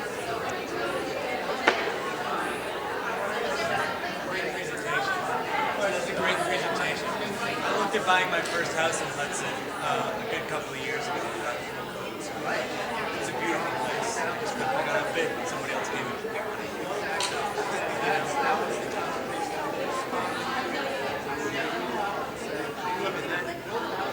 Absolutely. You know, that little downtown is just so fantastic. A mix of like, you know, urban amenities with a suburban feel and built in Yeah, absolutely. I mean, rail trail is awesome, Medusa is awesome, like, there's no bad spots. I'm still working towards it. I'm in Worcester now, which, you know, was probably not the best living situation, but economically I think I did a little better than a little bit Hudson. But, just like, exactly. Yeah, right. It's not over yet. Did you get your master's from MIT?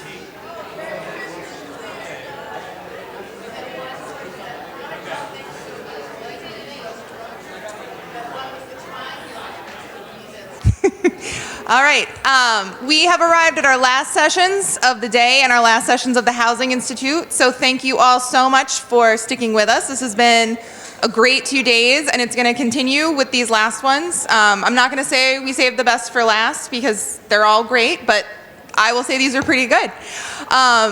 For those of you that have not heard me do my spiel yet, I am Karsten Snow-Eichelberg. I am a Senior Real Estate Development Officer on the Community Assistance Team at MHP.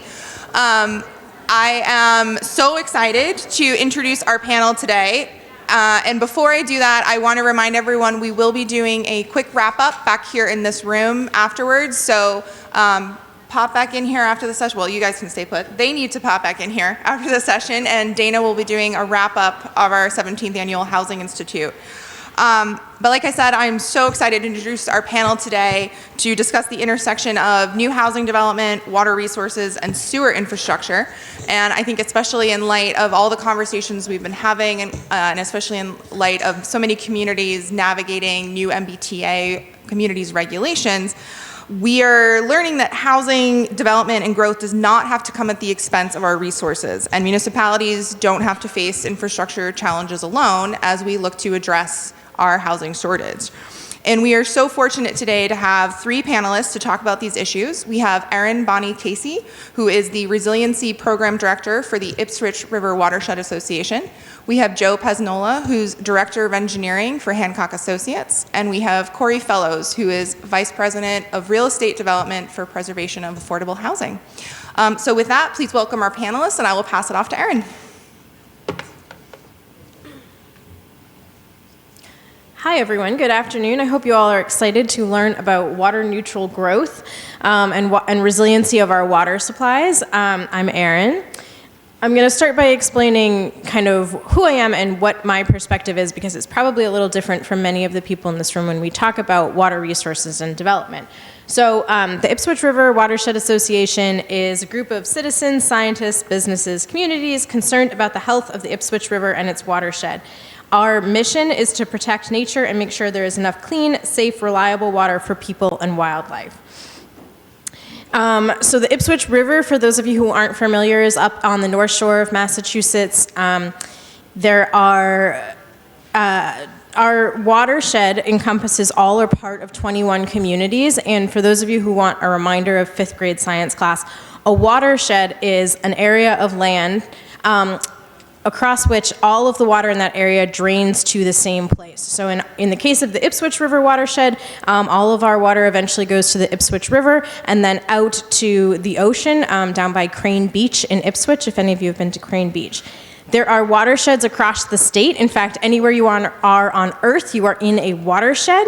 And I wanted to put this up to highlight that in most of the watersheds across the state, there are watershed associations like ours doing the same work to protect and steward the natural water resources of that watershed. So when we think about development, our perspective is to use water conservation as a tool to make our communities more resilient. You might have noticed that my title is Resiliency Program Director. And I think about resiliency as making sure that our communities and our river are healthy enough to withstand the challenges that we know it's going to face going forward. Challenges that we know we're going to face include climate change and changing weather patterns, which means we're going to be facing increased flooding and increased drought. Development, which I know we're all facing across the state. How are we developing? And also, how do we secure future water supplies so that we have drinking water for all of the new development happening in our state? So I think there's often in this conversation this dichotomy of how do we choose between growth and water conservation. And I always hate this conversation because I think it really weaponizes environmentalism and the work that I do against development projects, whether the environmentalism is the real reason for that antagonism or not. Some of you probably have experienced that in your own work. So I challenge everyone in the room to think about our perspective on this is how do we develop and conserve water and make sure that there's enough water for people in the environment. We can and we must do both simultaneously, and so I'm going to talk about the ways that we think about this and challenge you to think about it, how you do it in your own communities. So I always like to put this slide up for context. So this is water withdrawals in the US over time from 1950 through 2015. And I put this up to point out that the idea that you can grow and reduce water use at the same time is not some aspirational hippie idea. It's actually what's been happening for the past several decades in the United States. So water use in the US peaked around 1980, and it's been steadily declining ever since. And that's through a combination of technological advances, some shift in industries from more water intensive to less water intensive, as well as water conservation practices. So when we think about how much water we should be using, the state has a standard of 65 residential gallons per capita daily. We promote a number of 40 residential gallons per capita daily, and our number is so much lower than the Massachusetts state standard because the Ipswich River is one of the most stressed rivers in the state. Even though it's a very small river, it's about 40 miles long from Burlington to Ipswich. 350,000 people get their drinking water from our watershed. So that means it's under a lot of stress, pretty much all the time, but especially during drought conditions, which typically happen in the summertime, which is also challenging from a water use perspective. To put this number in context for you, I looked at my own water bill, and I have a family of 5. I have 3 young children, and our per person water usage is about 29 gallons per day. And we do a lot of dishes, we do laundry all the time, we all shower, we all bathe, we all brush our teeth. So it's a very achievable number, and I feel confident in saying that. There's a few things that we don't do in my house. We don't let the water run when we're not using it. We do use water-efficient appliances, and we don't have a sprinkler system. We typically don't water our lawn. Any outdoor lawn watering or garden watering that happens, we use rainwater that we collect off our roof. So I mentioned that water demand is a particular challenge for us in the summertime because that's when we see naturally low flows. It also is typically when we see droughts, when we're in drought conditions. And this is some data from one of the communities in our watershed that uses Ipswich River water. It's a suburban community in 2020, and you can see that their winter water use is almost half, just about half of their summertime water use. And this is in 2020, where we were experiencing a severe drought in 2020, so just keep that in mind. The other thing is this community uses well water, which means that they're basically using it, they're pumping it when they're using it. There's very little storage in this system. So the water that they're using in the summer is water that they're pumping in the summer, and there just wasn't very much water to go around. That's also important to think about when we think about our water use patterns, and you're thinking about when does water demand peak It peaks in the summer. And why does it peak in the summer? Because that's when we're using water for lawns and swimming pools, but primarily lawns. And I just always like to emphasize this point because I think probably people who don't look at water use statistics all the time don't appreciate how big this number is, that you're doubling your water use. To put it in perspective, a sprinkler system that waters your lawn uses about 1,000 gallons of water per hour. And I said that we should be using 40 gallons per person per day. So a sprinkler system is just blowing your stats out of the water, so to speak. So thinking about all of that, kind of putting that in context of how we're using our water and the need to reduce our water use as we continue to grow, we put out what we are calling a recipe for water resiliency, which is a step-by-step process for communities to think about how do they simultaneously reduce their water use and continue to develop. We estimate that implementing this full recipe would save communities between 30 and 40% of current water use. So when you're thinking about communities that are bumping up against their permissible limits for water withdrawals, if you're able to implement these advanced water conservation practices, you have 30 to 40% space for growth. And so that's huge for communities that are looking at, at an absolute scarcity of water supplies. So we coined this term water neutral growth, which is this idea that I've been talking about, that we can grow our communities without increasing water demand. And it's 3 simple steps to get there. So one is promote conservation for existing residents. I think that one's fairly simple to understand. We should all be conserving water in our own homes and thinking about where we're using that water, and it's on your lawns. You should require new developments to be as water efficient as possible, and then offset any increased demand from new residents and businesses by saving water elsewhere. And I'm going to dive into those second 2 a little bit more. So we already have standards through the LEED certification on how you maximize water efficiencies in new buildings.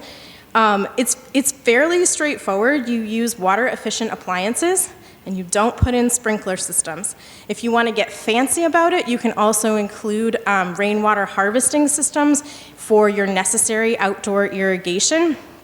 But in its most simple, you just avoid putting in in-ground sprinkler systems and make sure that the water that's being used inside is being used as efficiently as possible. The third step in this kind of idea of water neutral growth is to offset increased demand from new residents and businesses by saving water elsewhere, using a water bank to pay for these efficiency improvements. And this is kind of the most complicated idea, I would say, behind water neutral growth. A water bank is modeled after the housing in lieu situ fee, which many of you are probably familiar with, that a development can pay into a fund based on the amount of water they're anticipated to use for their new development, and that fund can be used to save water elsewhere in the community, thereby making the new development water neutral and offsetting all of the water demand at that new development.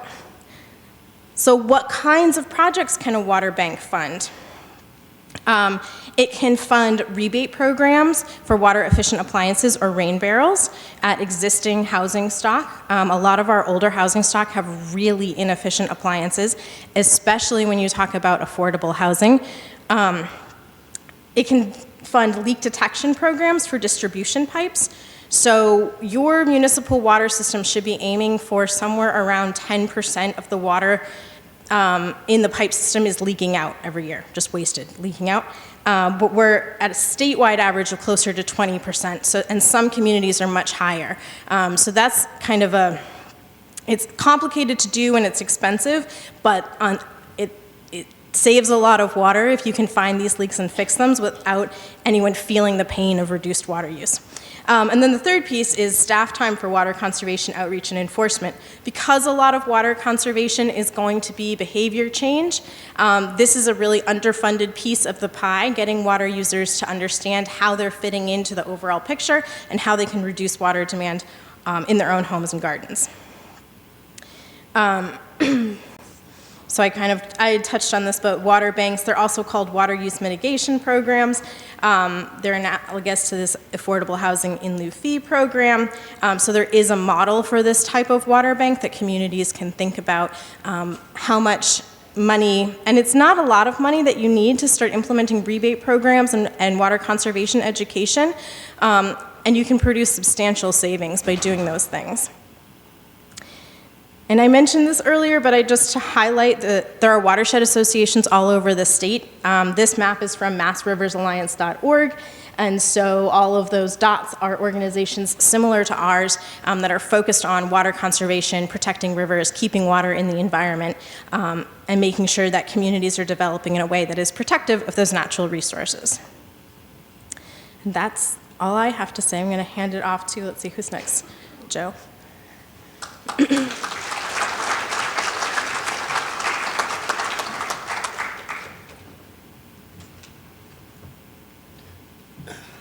Good afternoon. Just as a matter of background, I am a civil engineer, worked in that field for 30 plus years, but I'm also a housing advisor through the MHP program. So a lot of what I do transcends the engineering part and looks at the regulatory and just the process of getting affordable housing permitted and built. So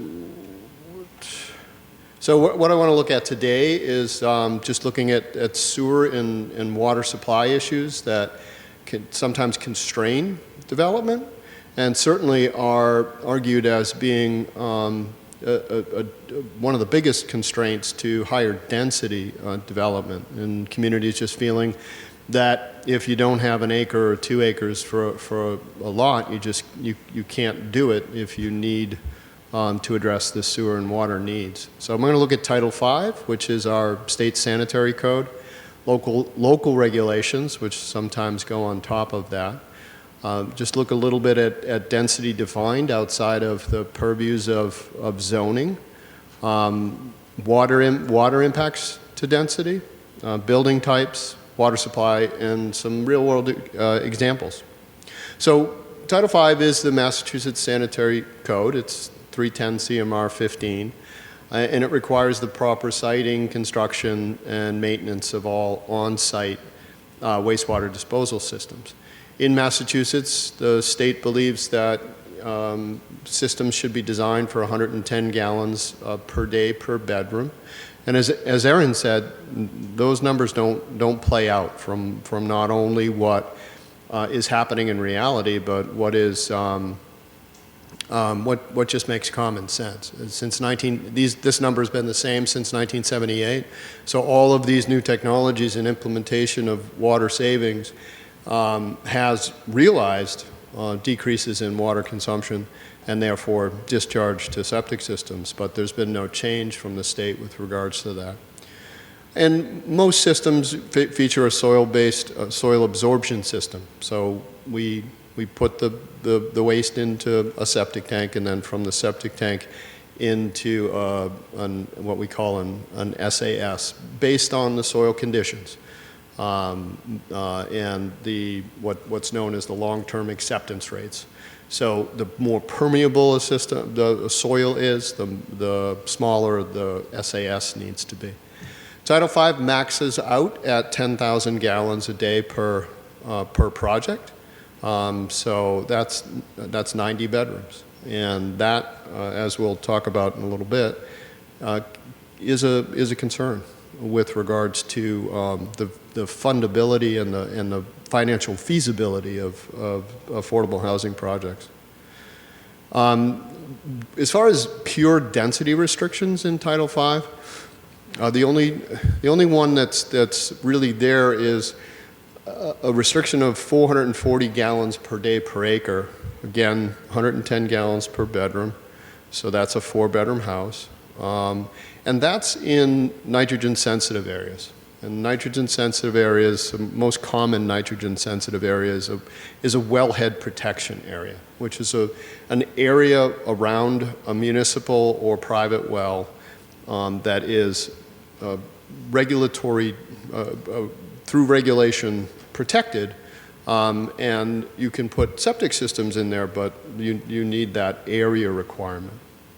There's also restrictions in the definition of nitrogen-sensitive areas or nitrogen-sensitive embayments, which are more coastal issues.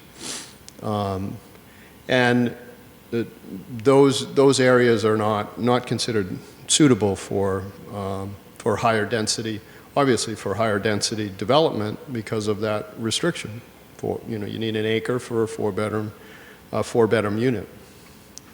So in Massachusetts under Home Rule, which is Article 89, and the right to self-governance, communities can implement regulations that are above and beyond the state regulations. And Title V is administered by the local boards of health, but in addition, they can implement these regulations which go above and beyond. And there's 109 communities per a 2005 Pioneer Institute study. I haven't looked to see if there's more than 109 that have implemented these. And they might require an increased offset to groundwater for the SAS. They might require more than 110 gallons per bedroom. They could increase setbacks to property lines, wetlands, wells, all leading to it being more difficult and more expensive to site systems. So what is density in general per usable acre of land?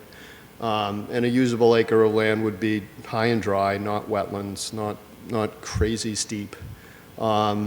Single-family homes, 6 units per acre is something that is physically possible to be able to get the unit, the driveway, the parking, the septic system, maybe some stormwater.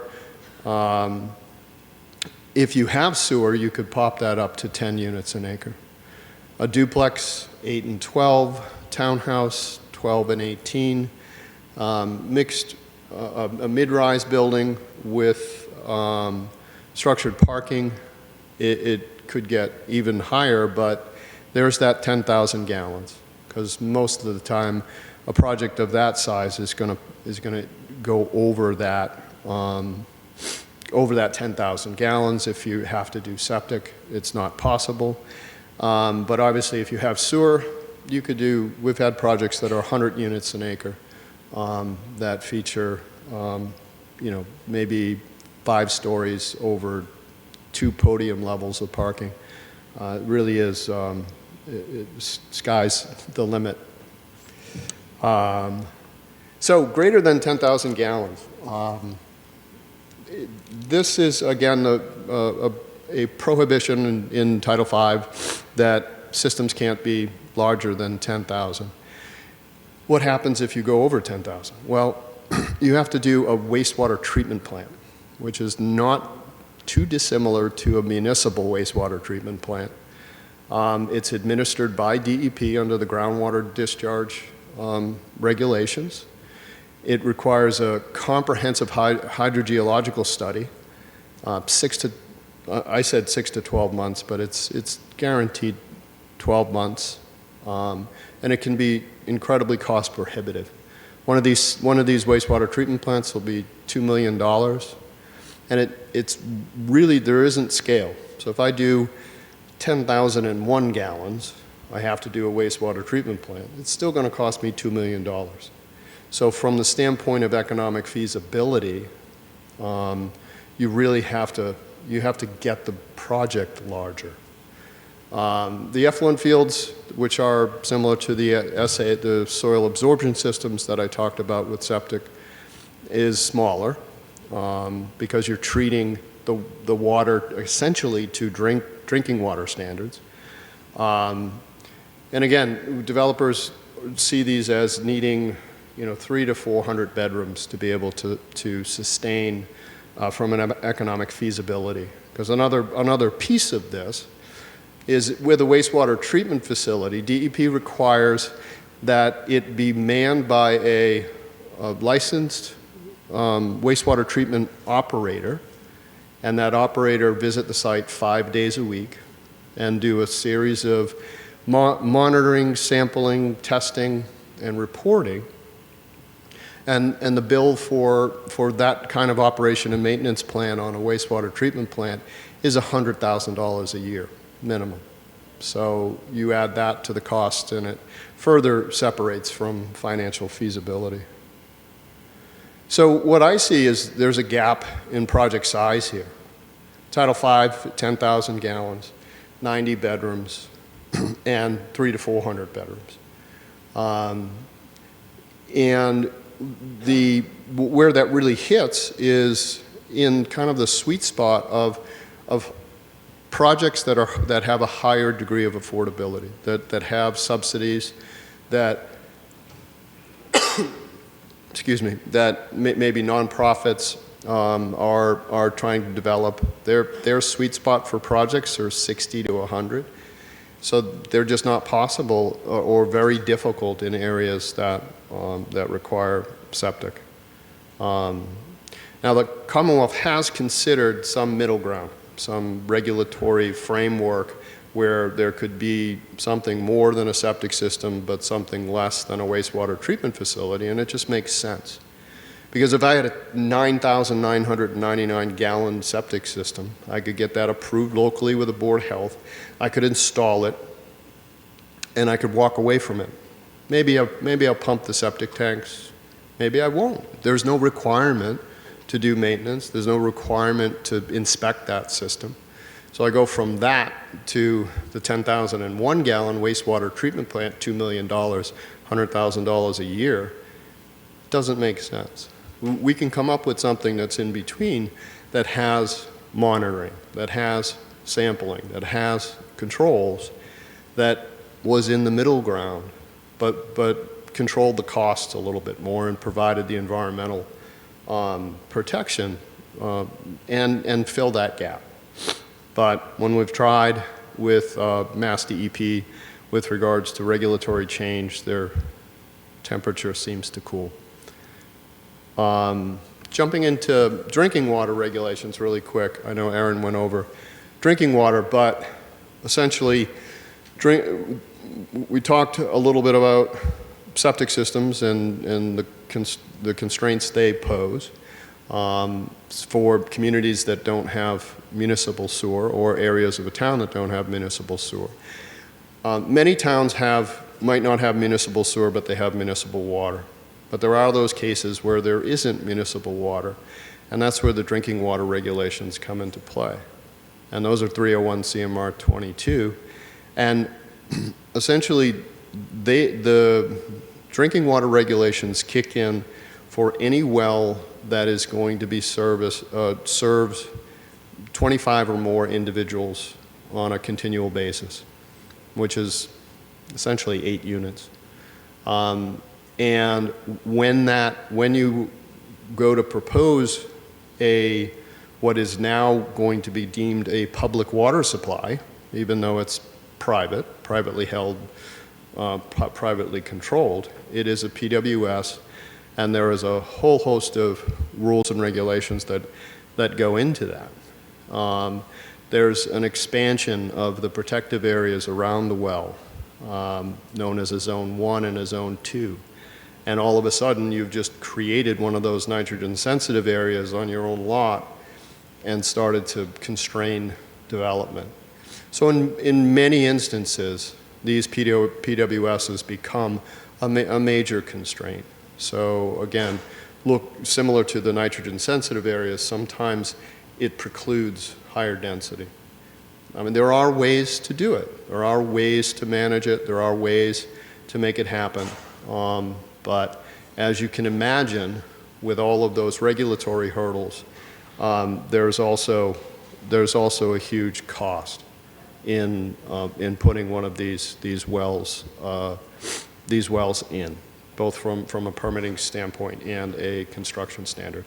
There are yield minimums with regards to how much those wells can have to be able to supply, and there's water quality requirements that go above and beyond a homeowner who puts a well in their yard and may have to require comprehensive treatment for that water to supply it, as well as operation, maintenance, monitoring, reporting, and reacting to any non-compliance issues should they arise in that monitoring.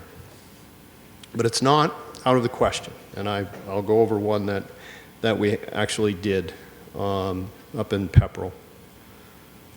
And here it is, some examples. So Emerson Village was a Chapter 40B project with 56 units. The lots were as small as 7,000 square feet. They had individual on-site septic systems. These were fee lots, so they were sold to individuals. And the soils were really good, so the septic system sizes, the SASs were small, and we could get them in there. We concentrated the development to the front part of the lot.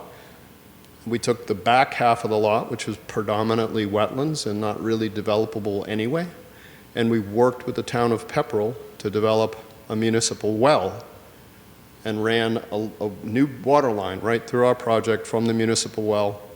The town took over the well. The town took over the permitting of the well in exchange for donation of the land. And that's how this project could be realized at such a high density, but it worked. Coolidge at Sudbury is an interesting project. It was done by B'nai B'rith Housing. It was done in 2 phases. The first phase was 64 units. The second phase was 56 units. They were all 1-bedroom senior houses, but you can do the math. That's more than 100. That's more than 90 bedrooms. That's more than 10,000 gallons. There is a provision in Title V that allowed us to subdivide the parcel into 2 lots, and then B'nai B'rith Housing came up with 2 separate and distinct ownership entities that allowed that project to I guess, get around what DEP calls the anti-segmentation portion of the regulations that don't normally want you to do that. But it's similar to Pepperell, because Pepperell, with 56 3-bedroom homes, that's over 900 bedrooms. But because those are all independent fee lots sold to individual owners, that anti-segmentation didn't come into play. And the last one I'll go over is Graniteville Woods, which was a 72-unit Chapter 40B. This one had a wastewater treatment facility. And this one flies in the face of what I just said 5 minutes ago with regards to needing 300 to 400 units or bedrooms to justify a wastewater treatment. The distinction here is this, number one, Westford. It's a more affluent community. The home prices were very high. The market rate units were very, as shown in this picture, were very nice and went for quite a bit of money, and it seemed to work. What I don't know is in the current analysis, how is that homeowners association doing with regards to maintaining and operating that system? I'm sure it's a burden to them that you know somebody without $100,000 a year maintenance requirement would not have. So we're going to put questions to the end, and I will turn it over to Corey.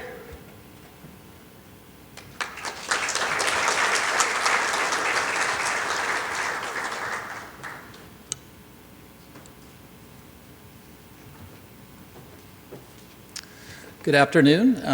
My name is Corey Fellows. I'm a Vice President for Real Estate Development at Preservation of Affordable Housing, also known as POA. We are a national Boston-based nonprofit multifamily housing developer, owner, and long-term manager. We're in 13, I think we're now in 13 states plus DC with over 13, maybe 14,000 units total. The majority of our portfolio is in Massachusetts, and that includes a very active pipeline on Cape Cod, which obviously has a lot of sensitivities around these topics. So we're frequently finding ourselves at the intersection of how do you finance and build sustainable, affordable housing, while also, at the very least, doing no harm to the watersheds, and hopefully, and as I'll talk about in a minute with a few examples, hopefully actually improve things and have it be a win-win type scenario. I will just briefly note that POA is very committed to so-called green design. We're designing and building all of our new construction projects now to Passive House standards. One of those was Brewster Woods, which was, I believe, the first property on the Cape to receive the full Passive House designation. Everything in our designs is geared towards sustainability, including low-flow fixtures and things like that. But without further ado, and without tooting our horn even more, I'll move on. So as the last speaker on the last panel of the second day, it's really important to come in with really strong graphics game. So starting off with a screenshot here of Title V changes, which went into effect just about a year ago. And I should say briefly, some of these slides, including this one, I borrowed from Scott Horsley, who is a watershed resources consultant for some towns in Massachusetts, including on the Cape. So the point of this slide here is really just to illustrate that towns such as Wellfleet on the Outer Cape, which I'm going to focus on primarily starting in a minute, are that fall under the definition of being in nitrogen sensitive areas for their watersheds, or really have a mandate to take action, either in the form of actually upgrading systems or having a comprehensive watershed management plan. So the town of Wellfleet on the Outer Cape did that, and they had been working on this for a couple of years. And as you see here, these bullet points sort of outline the goals of the watershed management plan, which are pretty typical. Restoration of ecosystems and water quality, compliance with the Clean Water Act, focus on non-traditional nature-based solutions, reduce costs, and importantly, from our perspective, promoting affordable housing, which may at first blush seem somewhat contradictory, but as we'll see, there are opportunities for the two to sort of go hand in hand and kind of facilitate each other. So this effort had been going on. The town and their consultant were really trying to get out ahead of it, be proactive, come up with this plan. And along comes the biggest new construction project that anyone out there can remember, as far as I'm aware. 46-unit property which is now called Residences at Lawrence Road, on Lawrence Hill Road. And you can see this is a rendering. This hasn't been built yet. We're hoping to start construction by later this summer, or more likely early fall, the way these things go. But you can see that it's new construction with a mix of housing types, sort of surrounding a ball field. The building on the foreground there is the elementary school, and just out of frame to the left would be the police station and the fire station, which are going to be key players as we get a little further into this case study. So this was a 40B project, like many of these are. Many of the Cape projects that we work on are town-initiated, so-called friendly 40B projects. MHP obviously has played a leading role in facilitating these through helping to identify sites and providing technical assistance to towns and zoning boards of appeal. We got the 40B approved, and then the town was sort of concurrently thinking, well, what are we going to do? We've been putting together this watershed management plan, and now we have this, for us, huge new construction project with multifamily housing, and we support that, but how are we going to do that without upsetting the apple cart in terms of watershed management? So the solution was to design and enhance an innovative alternative system, IA, as they're often called. And I will say I'm definitely not a technical expert on this. I'm sure Joe and others here could speak a lot more intelligently to it. I know just enough to be dangerous. But the town really seized on the opportunity to sort of hitch the watershed management efforts to the housing project, and ended up designing a system that will serve both the new housing, 46 units of housing, as well as the fire station, the police station, the elementary school, and approximately 25 to 30 single-family homes that are located nearby. The town applied for MassWorks funding for that, infrastructure funding for that, with some assistance from POA and our local partner, Community Development Partnership, CDP. They did secure the funding for that, and they're in the process right now of preparing to go out to bid for that, and there's a lot of ongoing coordination.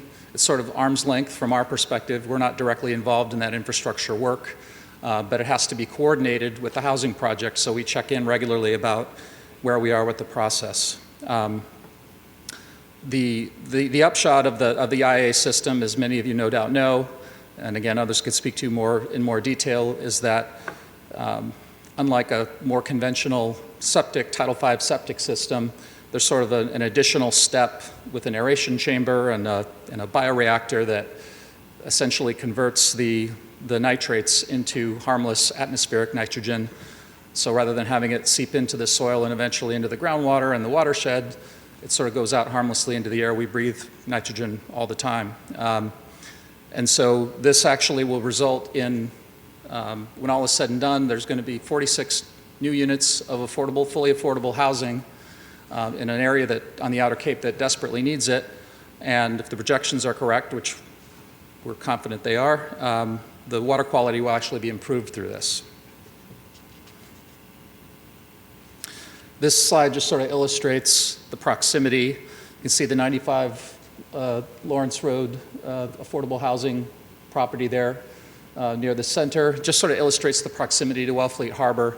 And it's a good example. There obviously are a lot of settings like this around the Cape. You pretty much can't be on the Cape without being in a nitrogen-sensitive area in a very sensitive watershed.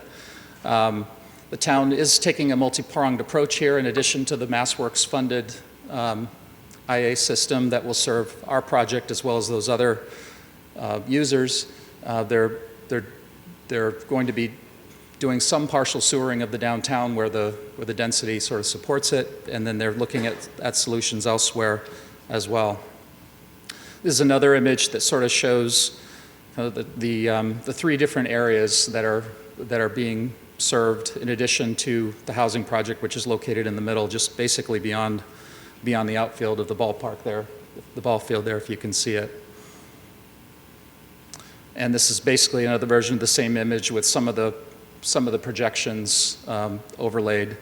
And the system sometimes referred to as a neighborhood cluster system. And this shows some of the nitrogen loading reductions that are anticipated through this system.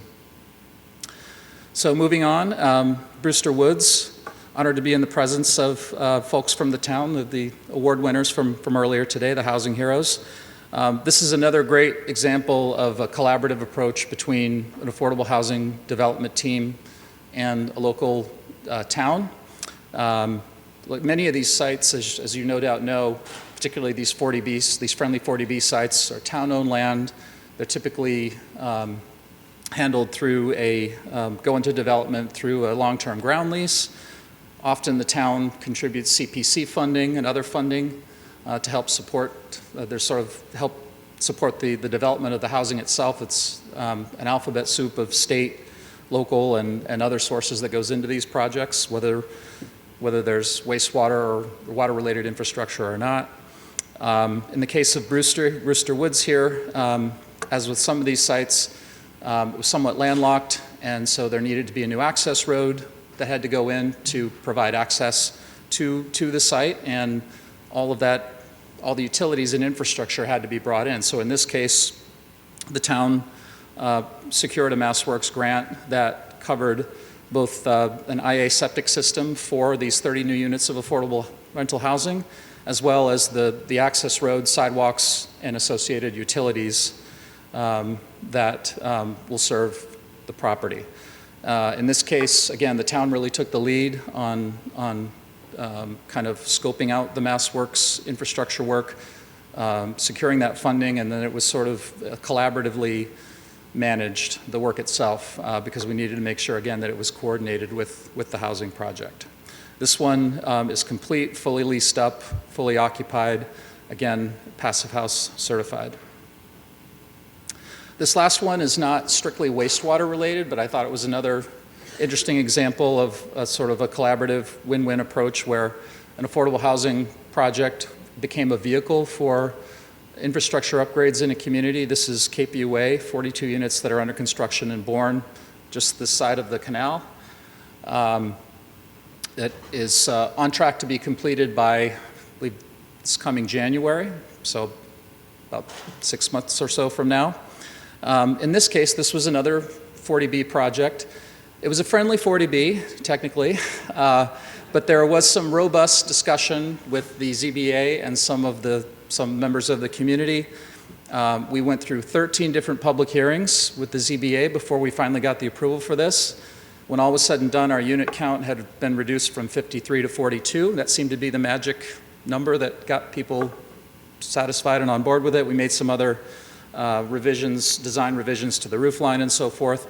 And importantly, and more relevant to what we're talking about today, one of the conditions of the 40B approval was that we, along with our co-developer and partner, Housing Assistance Corporation, which was also our partner in Brewster, had to take the lead on securing some sort of funding for an off-site water main upgrade, which the town, in talking with the local water district and others, the town had been really trying to figure out a way to get that funded for years. And then our project came along and they saw it as sort of, okay, this is our opportunity to kind of hitch our wagon to you guys. So POA and HAC took the lead on submitting the MassWorks application. We got that funding. The work is actually happening off-site. It's not on our parcel. We don't think we technically needed the water main upgrade in order to serve our units, but again, there was this sense collectively in the community that we were sort of the tipping point and we were also an opportunity. So that work is nearly complete, and that'll be stubbed out and available for us to connect to this fall. And again, just another example of how multifamily affordable housing and infrastructure and watershed management are not mutually exclusive and could sometimes work together. This last slide, I actually took this last week at our LeClaire Village project in MHP, which is 39 units of rental housing. That's Secretary Augustus, who obviously was here earlier.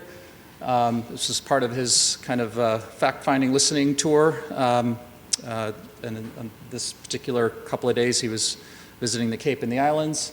And he is standing there at our wastewater treatment plant that is serving those 39 units. It was really heartened to see the level of interest and engagement on that from him and some of the other staff and some of the local officials who were there as well. That's Scott Haskell from Delphi Construction there, who in the vest, who's sort of talking about how it all works. Thought that would be kind of a fitting way to wrap things up. That one will be, we're actually holding the lottery for that one right now, and that'll be leasing up in the next couple months. So with that, I'll wrap up and we'll see if there are any questions.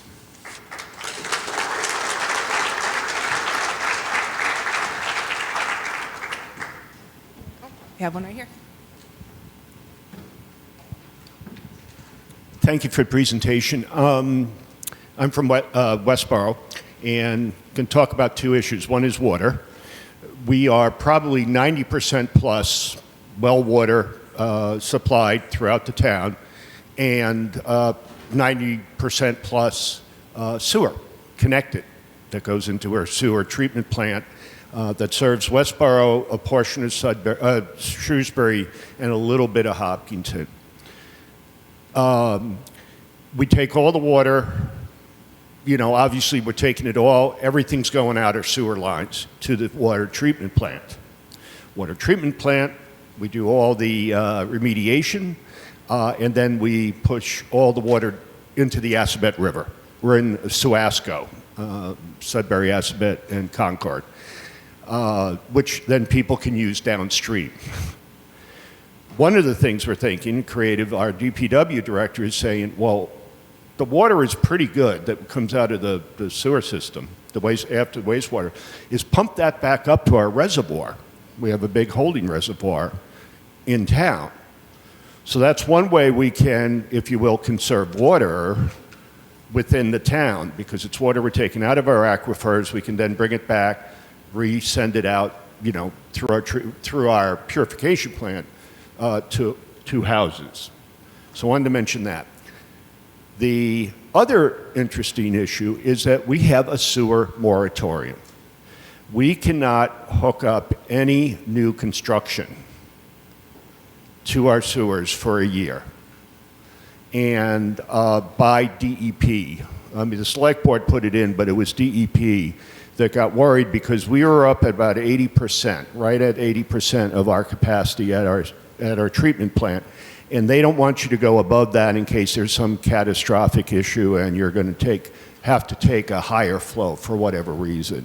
So I'm wondering if anybody else has hit that issue with sewer treatment plants. We have very little septic in town. Basically, any new development has to be septic, which can be very, very expensive, if not prohibited, because there's also significant wetlands in the town. Thank you. That is an issue that is rearing its ugly head around Massachusetts. Many of the municipal wastewater treatment plants are in that 80% to 100% of design capacity. And when you have to DEP knows how much you're treating on a regular basis because of the monitoring and reporting requirements. And when you're above 80%, you have to come up with a comprehensive wastewater management plan and give that to DEP. And many times what is part of that plan is a pause, a moratorium, to be able to get on top of it. But what I've been told from many, many people is that DEP and EPA are not going to allow expansion of municipal wastewater treatment systems that discharge to rivers for the reasons that Erin talks about, for the reasons that just make common sense, that no matter how much you treat them, treat the waste, there's still a concern there, and more importantly, there's a concern about sustaining the water supply or the water where it rains. So there are in these communities the proposals for high density residential development is running into that, and the answers are on site. And finding creative ways to do that. Because when we do on-site septic or on-site wastewater treatment plant, we are keeping it kind of in the same environ. But certainly, I know that other communities have looked at expansion of their wastewater treatment that would include no more discharge to the rivers, but it would include pumping it to places where they could do effluent fields that would sustain the groundwater supply. Erin, I don't know if you had anything to add to that, but. When you were talking about your first comment about supplementing reservoir water with discharge treated effluent, that is being done in other parts of the country where it's more water scarce. I think you're going to run into challenges in regulatorily in Massachusetts taking effluent and putting it directly into a reservoir. There's going to be a lot more comfort with discharging it to a field where it recharges groundwater. You're also probably going to get pushback from those downstream communities that are depending on you putting the water back in the river rather than putting it somewhere else to keep it from flowing downstream. It's potentially more of an option when you're talking about wastewater treatment plants that are on the coast where that water gets discharged to the ocean and is truly lost to the system. But for in the middle of the state, usually the water that you're discharging is being used by someone else. Great presentation, thank you. I was wondering if any of you have had experience with the EPA's WaterSense certification program. As I was looking into kind of like the cutting edge of water saving technology, the EPA, federally has the system where you can certify a home or a development to meet kind of like the highest level of water conservation. And if you see that being implemented into building codes, or maybe passive house or something of the sort. Yeah, I have a little bit of familiarity with that. It's very analogous to the Energy Star certification program on the energy side. And if you look when you go to appliance shopping, for example, appliances will be certified with the WaterSense sticker, which means they're water efficient. And I do think that's probably the best standard that we have currently for identifying, the most water efficient systems and appliances. Yeah, we worked on a project actually in Ipswich where obviously water supply is important, and the ZBA there grabbed onto that EPA WaterSense and put it in as a condition of the approval that all the units meet that higher standard.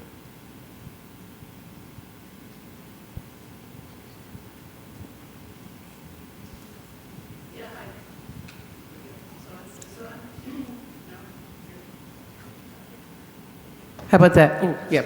So this is also on municipal wastewater capacity issues. I guess there's two parts.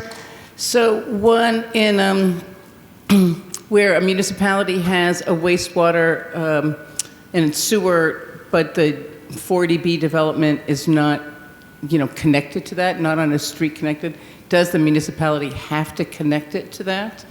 And then a related kind of question is if there's limited capacity left, do you have to give it to the 40B? Can you save it for like other things? Or if once you permit the 40B, is it like reserved? Because sometimes they take years. And what if then like residential development can't use that? And you must know a little bit about that kind of process. Excellent question. What happens when you're in that 80 to 100% capacity of your municipal wastewater treatment system? Again, as I said, you have to come up with a comprehensive wastewater management plan. Part of that plan can be to target where that additional that flow that you have left goes. And in many cases, you'll have areas of the town that might have failing septic systems. And that's an obvious target so you can figure out, okay, how many houses do I have down there and how much, I know we don't have the money right now to put the infrastructure to get it there, but we want to save it for that because it's an environmental necessity.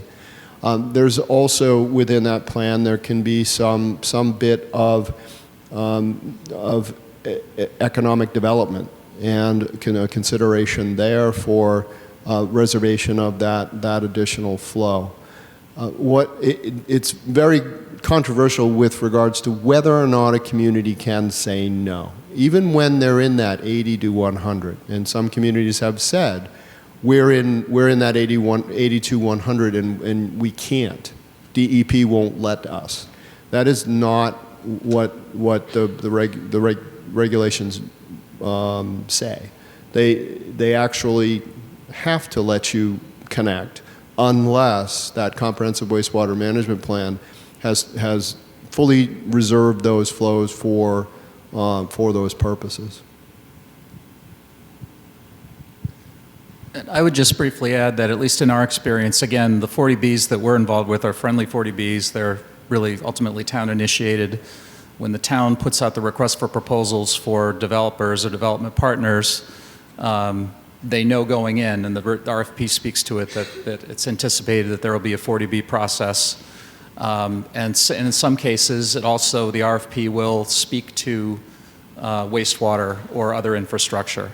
And the Wellfleet was an example of that, where the RFP clearly stated that respondents had to include some sort of strategy for addressing wastewater treatment in their responses. It wasn't, it stopped short of requiring that the developer actually self-fund it, but I think the implication was you'll help the town secure MassWorks funding or something like that. So at least in our experience, it tends to be it's tended to be fairly collaborative, and it's known going in that whether a system's at capacity or not, that or whether there are going to be issues with connecting to existing infrastructure, that it's got to be baked into the affordable housing development plan. One of the other interesting components of that, the gentleman from Westboro had mentioned that their plant services other communities. That service of other communities is under an intermunicipal agreement with those communities. And many times those have an upset limit, or they always have an upset limit to the flow that the community with the wastewater treatment plant will allow them to have.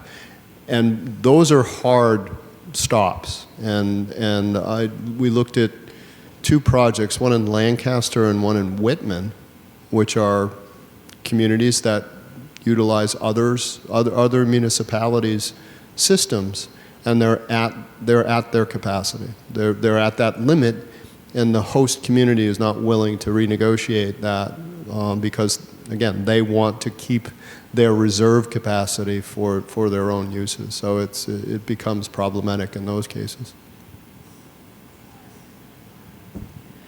Hi, I work for a regional planning agency in Franklin County, Massachusetts. So it's a rural county, 26 municipalities. All but 4 of them have populations less than 5,000. So they're mostly on private well and private sewer, or towns have a very teeny part of town that might have one or the other or both. Towns are interested in developing new zoning or housing that would diversify the housing in town, but there's nothing going on. It's so difficult to finance. The building costs are expensive, let alone group sewer, group water. I guess I was hoping this talk would bust that myth, but I think it's reaffirming that that's a reality. I didn't see a lot of examples of projects where you had to have developed both water and sewer. Just wondering kind of basic costs of group sewer system for a small multifamily. People are interested in like tiny house communities or cluster houses or whatever, but there would be no sewer options. And then I guess also the side question is Joseph, that table where you had the physically possible number of houses per acre for septic, was that if you are on town water, or was it for both water and sewer? That was if you were on municipal water. I think with regard to your first question, you need to get creative, and you can work either with the 10,000 gallon maximum with shared systems, and a shared system for 9,000 gallons that could be upwards of the 90 bedrooms. Might be $500,000. It's really dependent on the soils and so forth. If you add enhanced treatment, like Corey was talking about, that drives that cost up, but still well less than wastewater treatment. And the other option is to just look at whether or not you can use that ownership thing to separate into multiple systems. And then I guess last is public-private partnerships.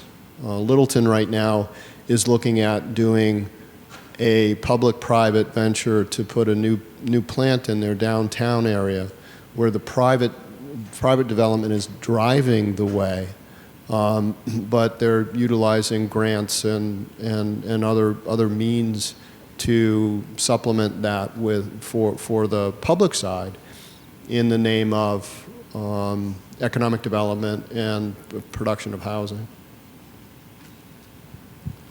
I'll just briefly add, and I hate to keep sounding like a booster of the MassWorks program, but it's been critical to some of these projects that we've done. There's actually a new kind of spin-off from MassWorks that some of you may have heard of called Housing Works, which really is more specifically tailored toward supporting housing development.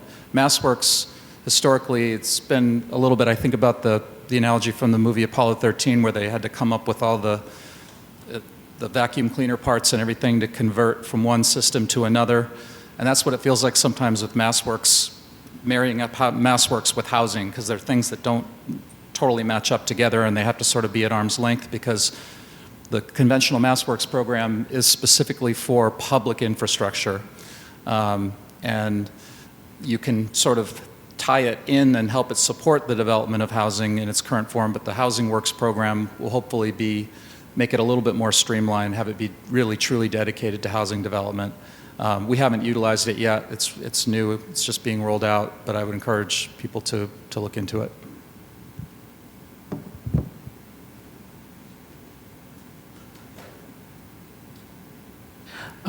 So for the communities that are dumping effluent into a river and are at capacity and are looking at different solutions, is it still economical to potentially do wastewater treatment plants that are smaller in scale that could serve multiple different private partners, private properties, similar to the example from the Cape, but just in terms of making it more affordable for those to have wastewater treatment rather than having a higher level of wastewater treatment? You still have that 10,000 gallon, cutoff, and the affordable system is a Title V septic system, even at $500,000 or $750,000, but it's because it doesn't also have the operation and maintenance that goes with it. If you do introduce the IA technologies for enhanced nitrogen treatment, there are some more operation and maintenance that you have to do. But there's certainly ways to do multiple shared systems, or like in the case of Littleton, where they're actually doing a wastewater treatment plant and incurring all of those costs, but finding in a way with a public-private venture that promotes the economic development, promotes higher density development, housing, but also has in the end some tax implications in the town getting money in. Really quick, is there a threshold, like how many units makes economic sense for a municipal wastewater system? I wouldn't say. I don't know of any new municipal wastewater treatment plants that have been proposed in the last 40 years. So that's the public-private is the key, because it's essentially will be a privately maintained system in a public partnership. But as Corey said, because that then runs into some public infrastructure, there can be MassWorks grants and other vehicles to hope. It's complicated, but it can be done.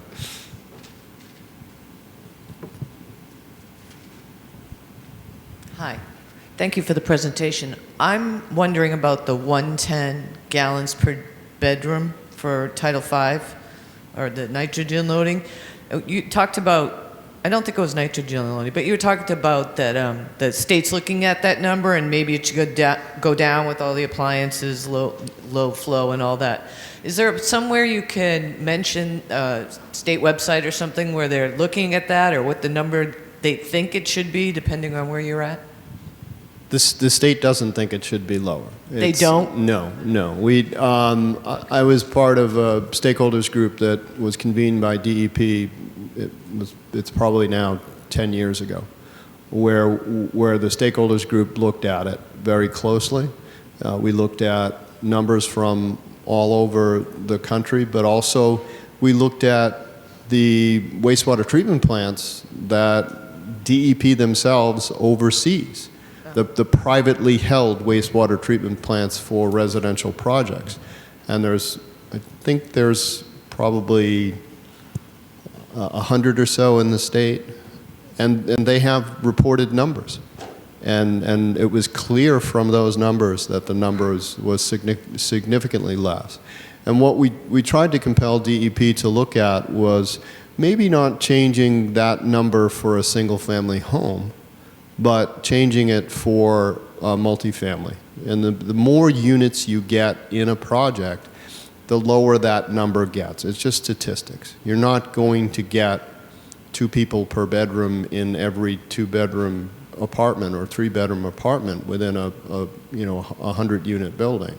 And the numbers that we presented to them bore that out.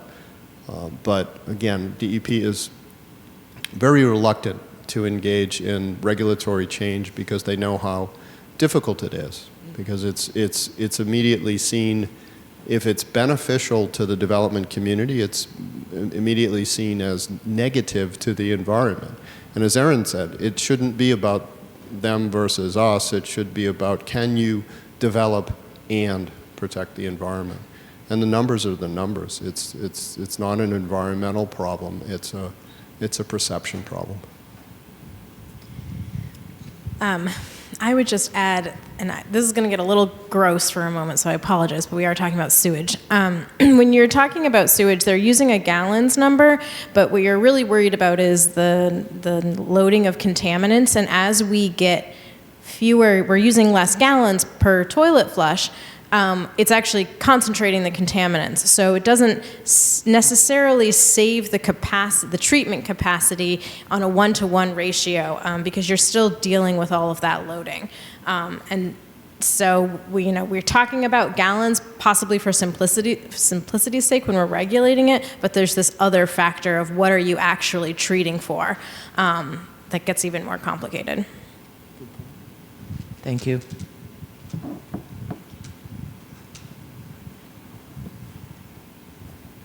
Wondering, sort of to that same point of concentration, even if you have a low flush, have you had any experience with black water and gray water development? And there are some benefits there to reduce what you have to process in a treatment plant versus sending the gray water out to your through a septic leach field, which requires much less, if you will, processing. Just wondering if in building, whether you've looked at that or any experience. We have looked at reclamation of wastewater within privately held wastewater treatment plants for use in irrigation, non-potable water. Sometimes it's used for toilet flushing.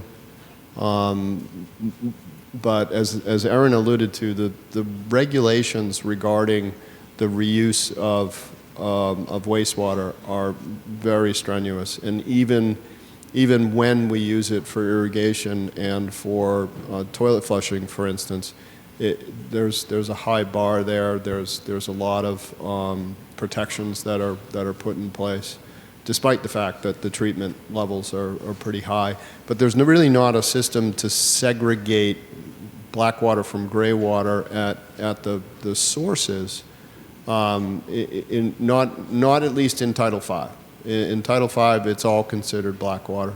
And you really, it used to be that you could separate off your laundry and call it gray water, but they stopped that practice, and it's all got to go to one system.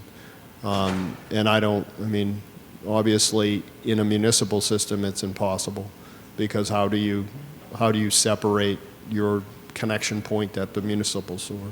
So it is something we have explored in privately held wastewater treatment facilities to reduce the size of the effluent field, but it gets very tenuous. Great. Well, I think that's right at time. So thank you so much to our panelists one more time. And thank you, everyone.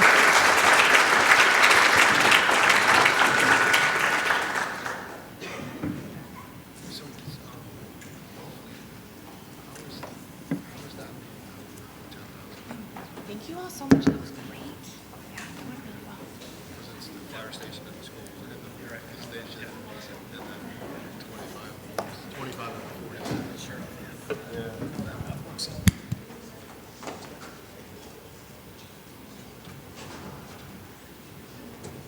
Thank you very much.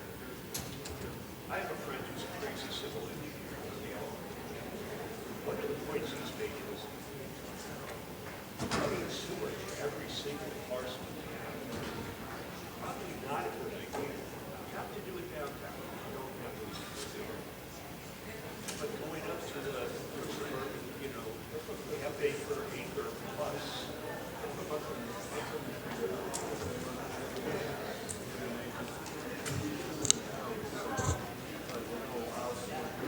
Right. Where you don't have to. She's just like, So